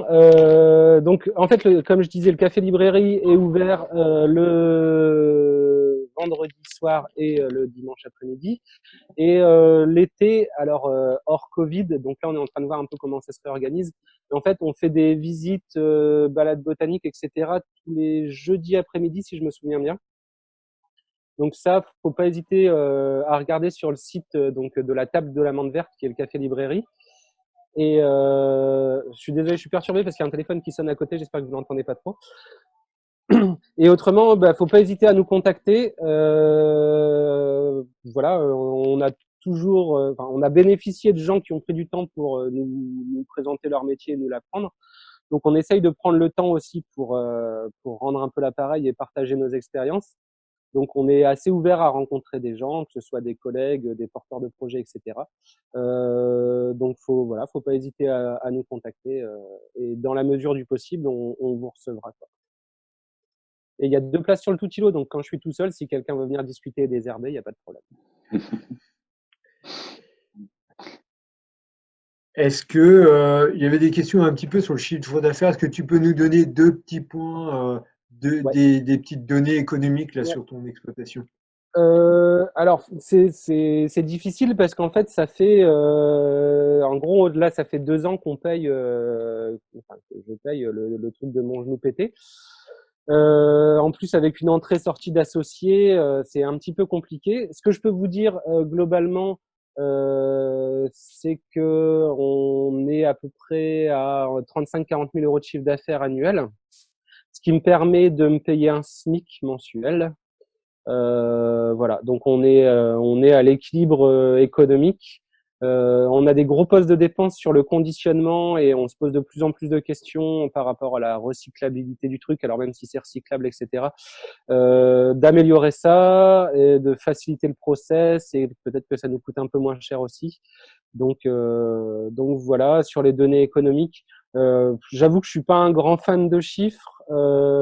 S'il y a des gens vraiment intéressés, moi, mes bilans sont au bureau, si les gens veulent les voir. Voilà, clairement, on roule pas sur l'or. Je crois que le dernier exercice, ouais, celui-là, je l'ai en mémoire. Donc, avec tous les problèmes, les pépins de santé, etc., on a fait 23 000 euros de chiffre d'affaires sur 2018-2019. Sachant qu'on a un exercice comptable de septembre à septembre. Voilà. Et grosso modo, on vend majoritairement épicerie fine, restaurant, pas mal au café et sur Internet, quoi. Internet où c'est pas nous qui nous en chargeons, on a un revendeur sur Internet. Ça évite d'envoyer des colis tous les jours et d'avoir ça à gérer. Donc voilà. Tu as assez peu abordé la partie projet à l'avenir. Comment est-ce que tu vois les choses là, dans les prochaines années? Est-ce que tu as des projets en cours, construction de bâtiments ou autre? Alors, déjà, je vais continuer, voire finir de réorganiser le champ et la production. Ça, vraiment, ça me tient à cœur. Donc, renouveler les vivaces qui ont besoin de l'être, transplanter ce qui doit l'être, valider un petit peu les choix que j'ai faits par rapport au paillage, etc. Et ensuite, dans les projets, effectivement, on a un hangar qui est fort vieillissant et on réfléchit à le renouveler, à l'adapter à nos besoins et pourquoi pas à produire de l'électricité grâce à ce hangar. Mais voilà, c'est un peu du long terme et en fait, ça fait 7-8 ans maintenant qu'on marche un peu tout le temps à projet, et puis il y a ça, il y a ça, il y a ça. Donc en fait, si je pouvais avoir mon système en place qui roule bien et sans trop de pépins, déjà, je serais assez content. Et puis on verra après pour les projets. Mais on en a toujours, enfin, ça finit toujours par arriver. Mais là, je suis plus dans une optique de stabiliser les choses, de continuer à progresser sur les apports de matières organiques, notamment de matières carbonées, progresser sur les implantations d'engrais verts, voire faire des cultures sous un engrais vert, enfin sur un engrais vert, par exemple pour des vivaces assez hautes, etc. Voilà, ça c'est des choses sur lesquelles j'ai vraiment envie de travailler dans les mois, années à venir, quoi. Merci Oula. Adrien. Alors là, on a pas mal de questions quant au conditionnement des plantes. Est-ce que tu disposes d'outils? Un petit peu comment tu procèdes? Est-ce que tu as une machine pour en sécher? Est-ce que tu peux nous apporter des infos sur le sujet? Ouais, alors globalement, on fait tout manuellement. Alors, pour ce qui est, en fait, on va dire avant le séchage, ça nous arrive de tronçonner certaines plantes avec un hache-paille. Donc, c'est des trucs qui servaient à tronçonner, à couper, notamment de l'ajonc pour faire de la litière ou pour donner à manger aux chevaux. C'est un vieil outil hyper efficace, notamment sur les menthes, etc., pour couper les tiges et en gros avoir une granulométrie stable et faciliter le séchage. Ensuite, pour le tri, j'ai une mondeuse, enfin c'est une sorte de batteuse qui me permet de trier un peu et de dépoussiérer les plantes. Après, j'ai tout un tas de tamis, de techniques de sioux que j'ai développé avec le temps pour le tri des plantes. Mais clairement, pour les porteurs de projets, c'est un truc à pas négliger parce que déjà, c'est pas simple de produire des plantes et de les sécher, mais alors de les trier, parfois, ça peut vite être l'enfer. Clairement, on peut vite passer 3 heures sur un petit saladier de thym et on n'en est plus au stade du saladier, donc il faut trouver d'autres solutions. Donc là, je réfléchis à acheter un système de tamis vibrant, notamment pour faciliter le tri. Après, le conditionnement, on fait tout à la main. Donc, j'ai une balance au dixième de gramme, et puis je me suis bidouillé un truc avec un entonnoir à confiture, un support où je glisse le pot, et ainsi de suite. Donc, c'est assez artisanal, quoi. On n'a pas de les peseuses conditionneuses, ça coûte très cher, c'est pas très précis. En plus, vu qu'on a des granulométries différentes dans les tisanes, dans la trémie de la machine, ça se trierait par gravité, et donc on n'aurait pas quelque chose de satisfaisant. Donc on vend dans nos petites boîtes pour les particuliers et on vend effectivement du vrac pour les gens qui sont demandeurs. Donc que ce soit des épiceries, des restaurants, etc. Parce que je vois que c'était une question qui était posée. Dans quel rayon vous vendez vos plantes, vous commercialisez vos plantes? Dans quel rayon? Rayon géographique, ouais. En gros, toute la France. En gros, ouais. Ouais, je dis pas qu'on est dans toutes les villes de France, hein, mais on est un petit peu partout en France et pas à l'étranger que je dis. Ah, si, un petit peu, mais vraiment anecdotiquement. Est-ce que vous avez un petit process là pour contrôler le stockage des plantes sur du long terme? Est-ce que il Ouais. peut y avoir des problèmes de conservation parfois suite à un séchage qui était partiel, inadapté? Bah, nous, on a vraiment mis le paquet sur le séchage et le stockage. C'est mes plus gros investissements à l'installation, hein. Donc, on a le séchoir qui est ultra performant et en fait, on a toute une partie qui a été archi méga isolée. Donc, on a 24 cm de laine de bois au mur, au plafond et au sol, on a une vingtaine de centimètres de liège. Donc, dans cette enceinte où on stocke les plantes, il y a un déshumidificateur qui permet de maintenir une hygrométrie en gros aux alentours de 55-60% d'hygrométrie. Moi, je suis assez maniaque sur la propreté du lieu pour éviter notamment les infestations d'insectes et de choses comme ça. Donc, on voit un peu dans la vidéo comment on stocke les plantes, mais on a des sacs qui sont bien fermés, qui sont pendus sur 2 câbles. Donc voilà, donc ça passe beaucoup par être attentif au moment de la récolte, attentif pendant le séchage, attentif pendant le stockage. Ça m'arrive régulièrement d'ouvrir des sacs pour vérifier, etc.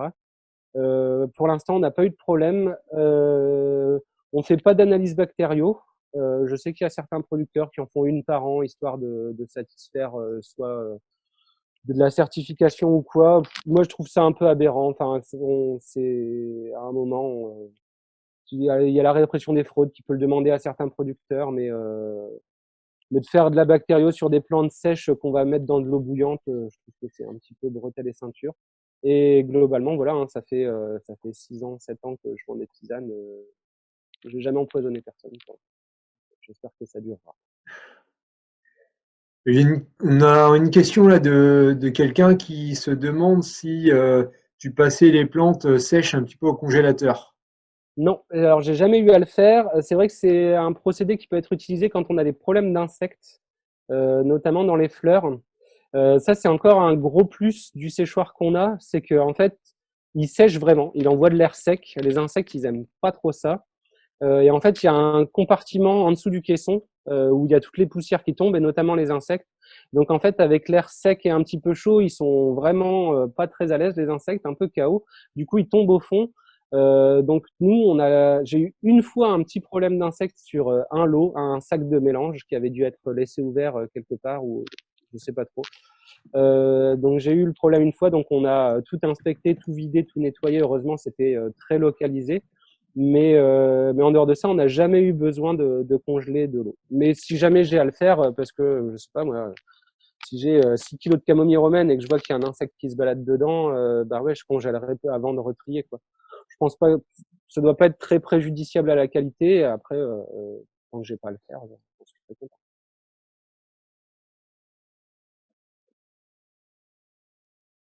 Mais c'est vraiment quelque chose. Pensez au tri, pensez à l'entreposement, enfin, voilà, au stockage des plantes, parce que c'est pas tout de cultiver des jolies plantes, mais à un moment, faut qu'elles le restent et le plus longtemps possible. Quoi. Donc ça fait partie, ouais, comme je disais, nous c'est les plus gros investissements qu'on a réalisés à l'installation, quoi. En valeur financière. Bon après il y a les plans et puis il y a tout le travail qu'on a mis en place, mais globalement on gagne pas mal de tranquillité aussi là-dedans, quoi. Et d'avoir un espace de travail lumineux. Pendant longtemps, moi, c'était une vieille porte de garage. Il faisait froid, il faisait noir, c'était mal éclairé. Et il y a 2 ans, j'ai mis une baie vitrée, j'ai construit un petit appentis qui me donne plus de luminosité, j'arrête de me les cailler, j'ai des plans de travail à la bonne hauteur. Tout ça, ça rend vraiment le boulot plus agréable et plus efficace.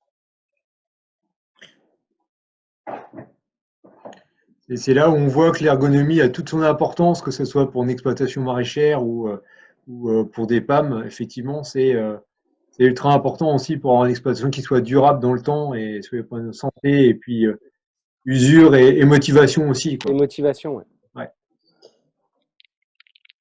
Là, j'ai des questions plus sur ton appro en sac craft. Où est-ce que tu les achetais Ouais, alors il y a des grossistes, je vais pas faire de pub, hein, en fait, on peut acheter des sacs craft, par exemple, si vous avez des gros besoins, vous pouvez vous acheter des palettes de sacs craft, mais après il faudra les stocker, ça fait quand même quelques milliers de sacs.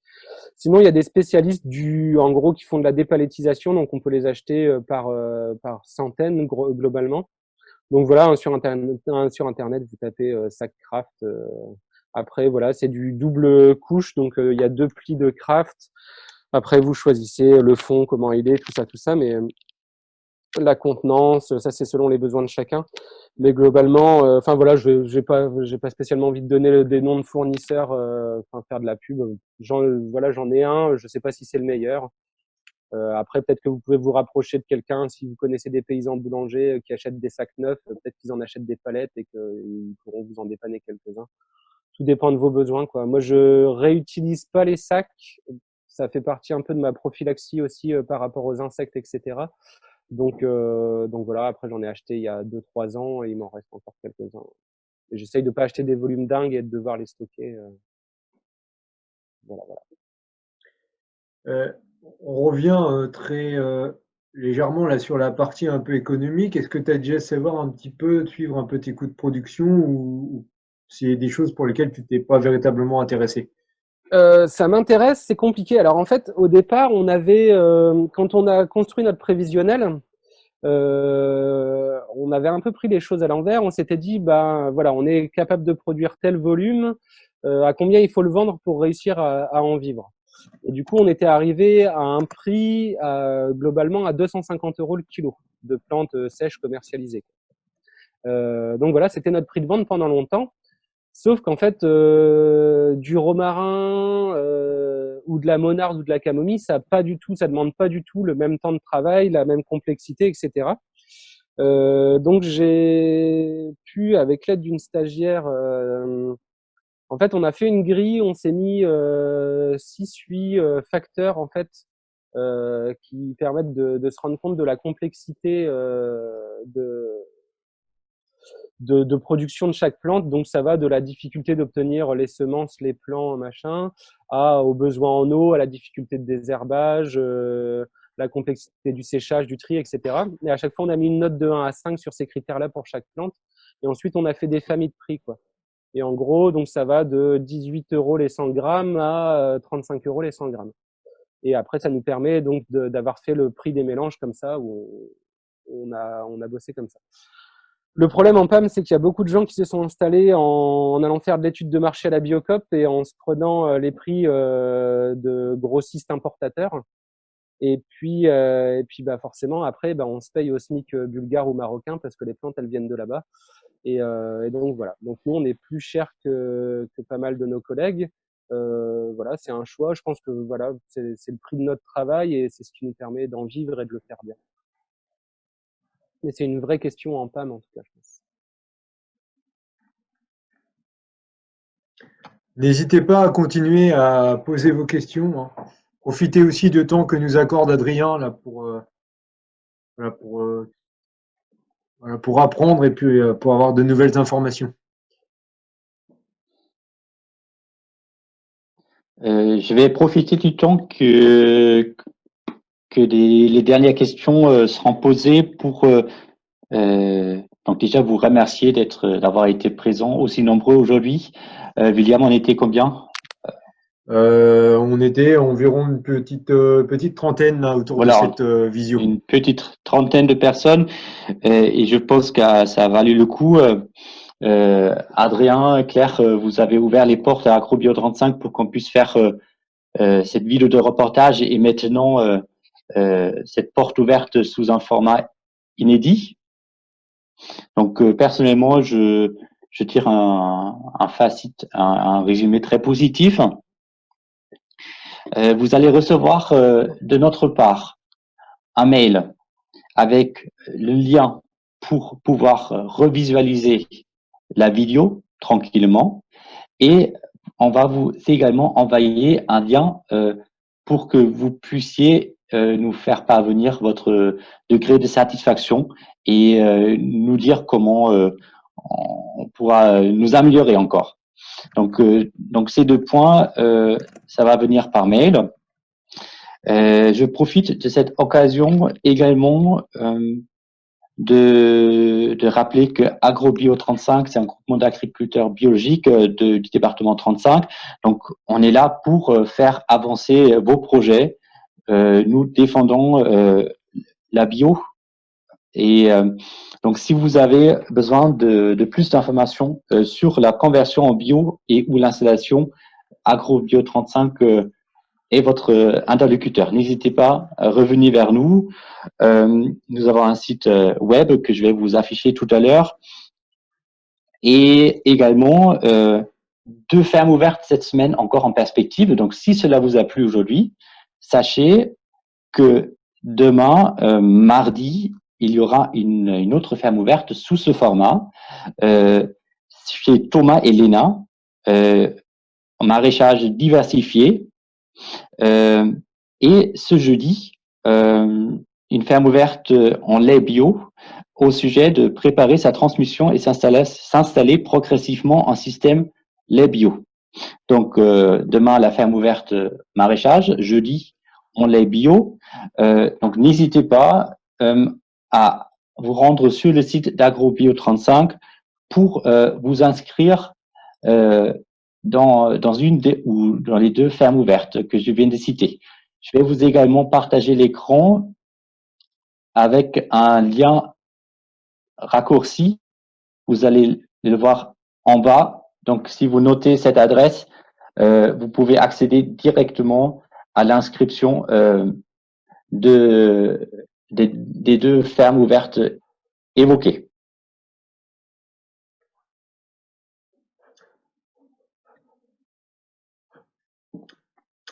Donc, je reviens vers William. Est-ce qu'il y a d'autres questions? Une ou 2 dernières questions peut-être? Oui, alors après c'est une personne qui se pose une question sur la description de la plante Schizopéria. Moi, je connais pas forcément bien cette plante-là. Est-ce que tu peux nous apporter quelques précisions? Ouais, alors c'est un cousin du basilic, globalement. Donc c'est une lamiacée originaire d'Asie. Parfois les gens percutent s'ils mangent des sushis parce que quand tu prends un plateau de sushi, des fois tu as une espèce de bordure en plastique vert toute crénelée là. Et ça c'est pour représenter le shiso. Donc il y en a du vert et du pourpre. Nous on cultive du pourpre. Et c'est une plante, qui a vraiment un goût très particulier. Alors, il y a des gens qui disent proche du cumin, il y a de l'amande amère. Enfin, voilà. C'est une plante condimentaire, aromatique, hyper intéressante. Voilà, grosso Ok. modo. Alors, c'est vrai qu'on n'a pas abordé la production sous abri, comme il peut y avoir dans de J'en fais pas. nombreuses exploitations maraîchères. T'en as pas. Alors, qu'en est-il pour les plantes qui demandent beaucoup de chaleur l'été? Bah, globalement, ces dernières années, on n'est pas trop déçu niveau chaleur.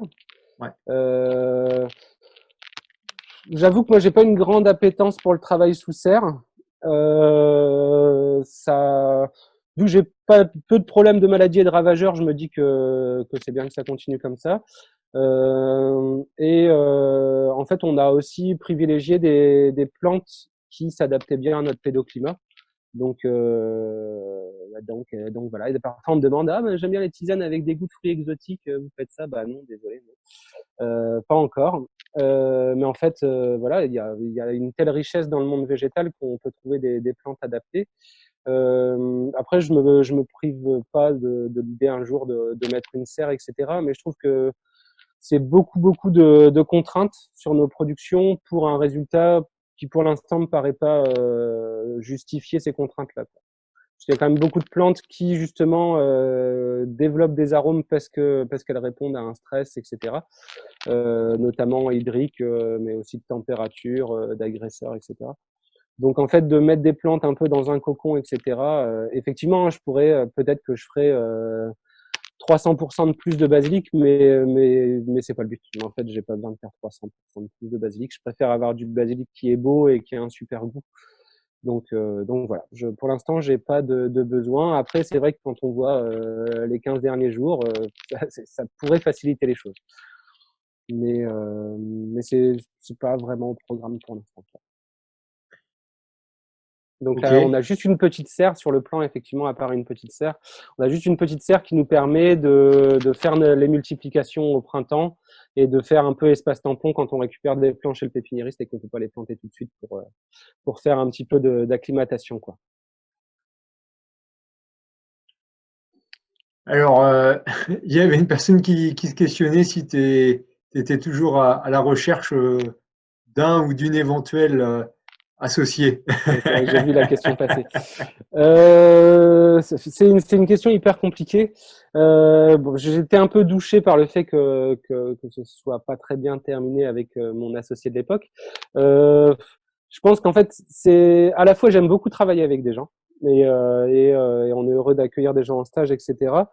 Mais je pense qu'il y a une dimension tellement de projet de vie quelque part dans notre projet que malgré toute notre bonne volonté, c'est un peu difficile de faire de la place aux gens et pour les gens de trouver leur place, quoi. Donc sur les deux activités, que ce soit le café librairie ou la partie plante, on a eu des essais d'associations qui malheureusement enfin, voilà, se sont arrêtés parce que les gens n'y trouvaient pas leur compte, quoi. Mais c'est vrai que donc avec Claire, on est un couple. C'est peut-être pas facile pour les autres non plus. Donc voilà. Donc pour l'instant, non, je ne cherche pas d'associé, mais peut-être un jour, je sais pas. Mais voilà, c'est pas à l'ordre du jour. Je Et pense on a fait à peu près le tour des questions. Juste en deux mots, tes fournisseurs de plants ou éventuellement pépiniéristes, c'est des fournisseurs locaux? Ouais, alors la personne qui me fait les plans, donc c'est Éric Bréger qui est à Langon, ça s'appelle à tout bout de champ. Il fait du plan maraîcher pour les pros et puis pour les particuliers aussi. Et donc moi, je lui fournis les semences et lui me fait le travail à façon en fait de semis. Pour les graines, je me fournis pas mal en Allemagne et en Suisse parce qu'il y a plus de choix. En labellisé bio parce que enfin franchement les PAM on est un peu les parents pauvres hein, chez beaucoup de semenciers bio en dehors du basilic grand vert, de la ciboulette, du persil et de deux trois trucs pour faire original, il n'y a pas grand chose. Donc c'est assez difficile de trouver des semences de qualité et labellisées bio. Donc effectivement Suisse, Allemagne, on arrive à trouver des choses intéressantes.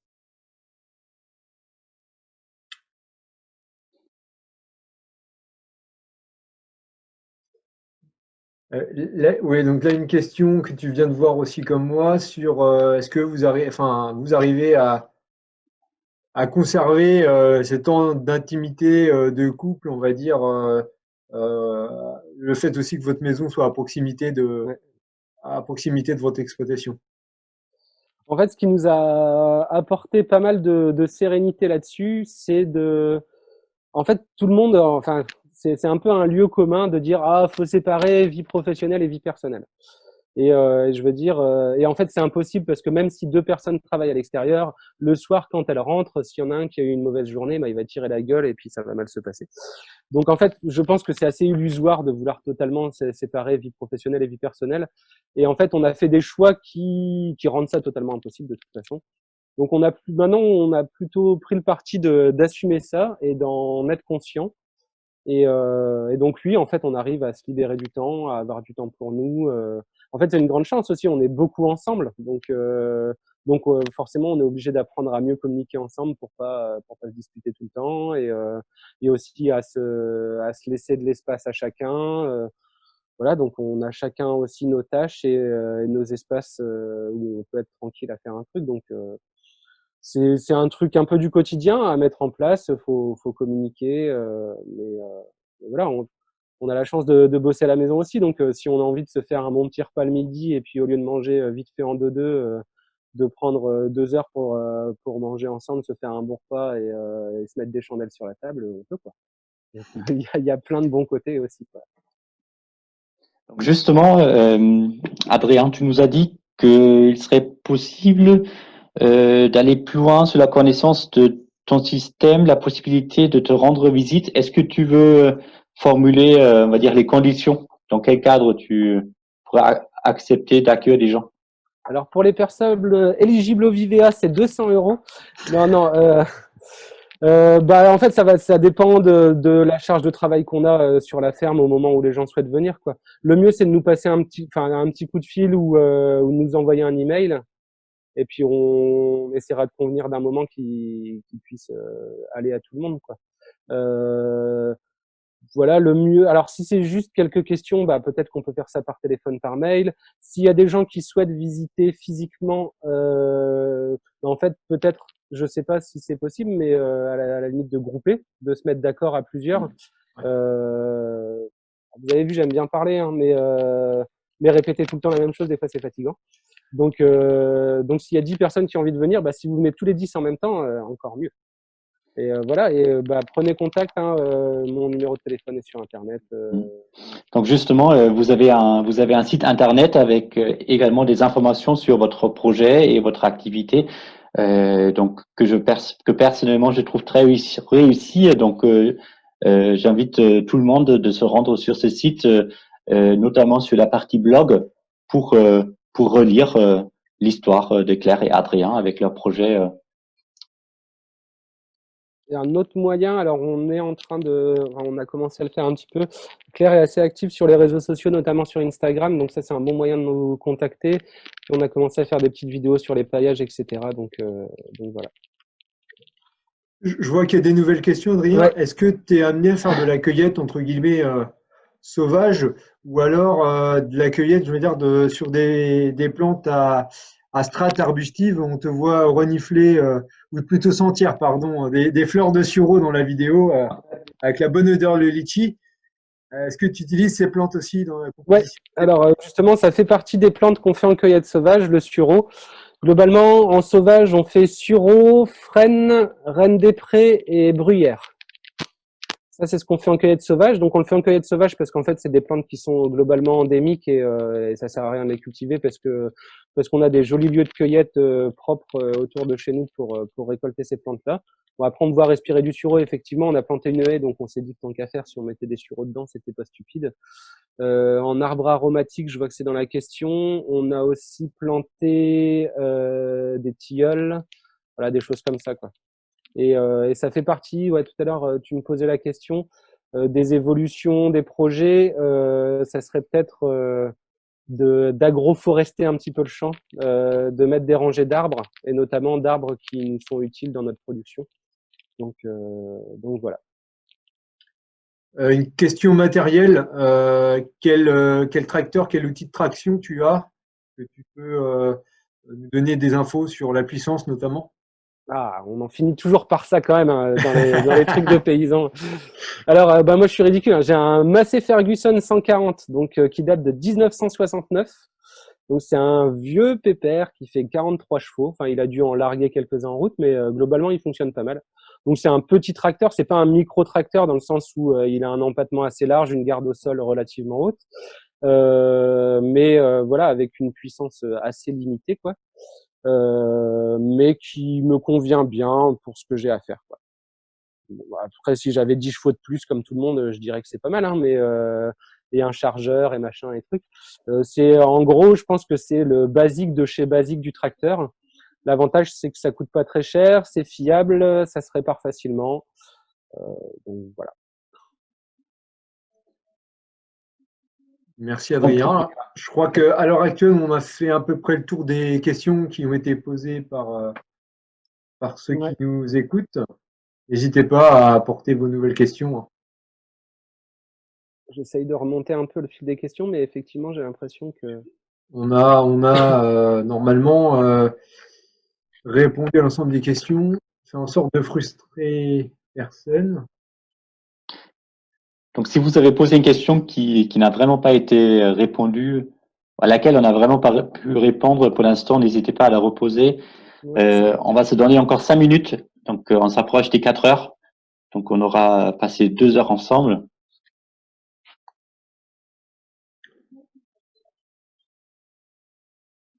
N'hésitez pas également à nous faire part de vos commentaires, de vos suggestions d'amélioration. Comme le disait tout à l'heure Alexander, c'est une grande première pour nous, une session inédite. Donc n'hésitez pas à nous faire part de vos besoins, voilà, de vos remarques. Nous sommes preneurs. bah, du coup, moi, j'en profite pour vous remercier toute l'équipe, à la fois d'AgroBio et l'équipe de tournage. C'était vraiment, on a passé un bon moment et puis de préparer tout ça avec vous, c'était hyper intéressant. Et je trouve qu'au final, bah, ça se passe bien, quoi. C'est assez fluide les échanges, c'est vraiment chouette. Et puis remercier tous les participants pour vos questions et voilà votre assiduité. Merci à toi, Adrien, pour le temps qui est si précieux en ce moment pour l'activité, on va dire, agricole. Bon, les sols sont à peine ressuyés, donc ça va là. Ouais. Mais non, Alex, c'est un plaisir de Voilà. participer à ça en tout cas. merci à toi infiniment. Alexander, tu vas peut-être pouvoir clôturer ce moment d'échange, puisqu'effectivement, là, on n'a pas de questions supplémentaires. Donc, pour moi, c'était une expérience très riche qui n'a pas débuté aujourd'hui, mais voilà, qui a été couronnée aujourd'hui.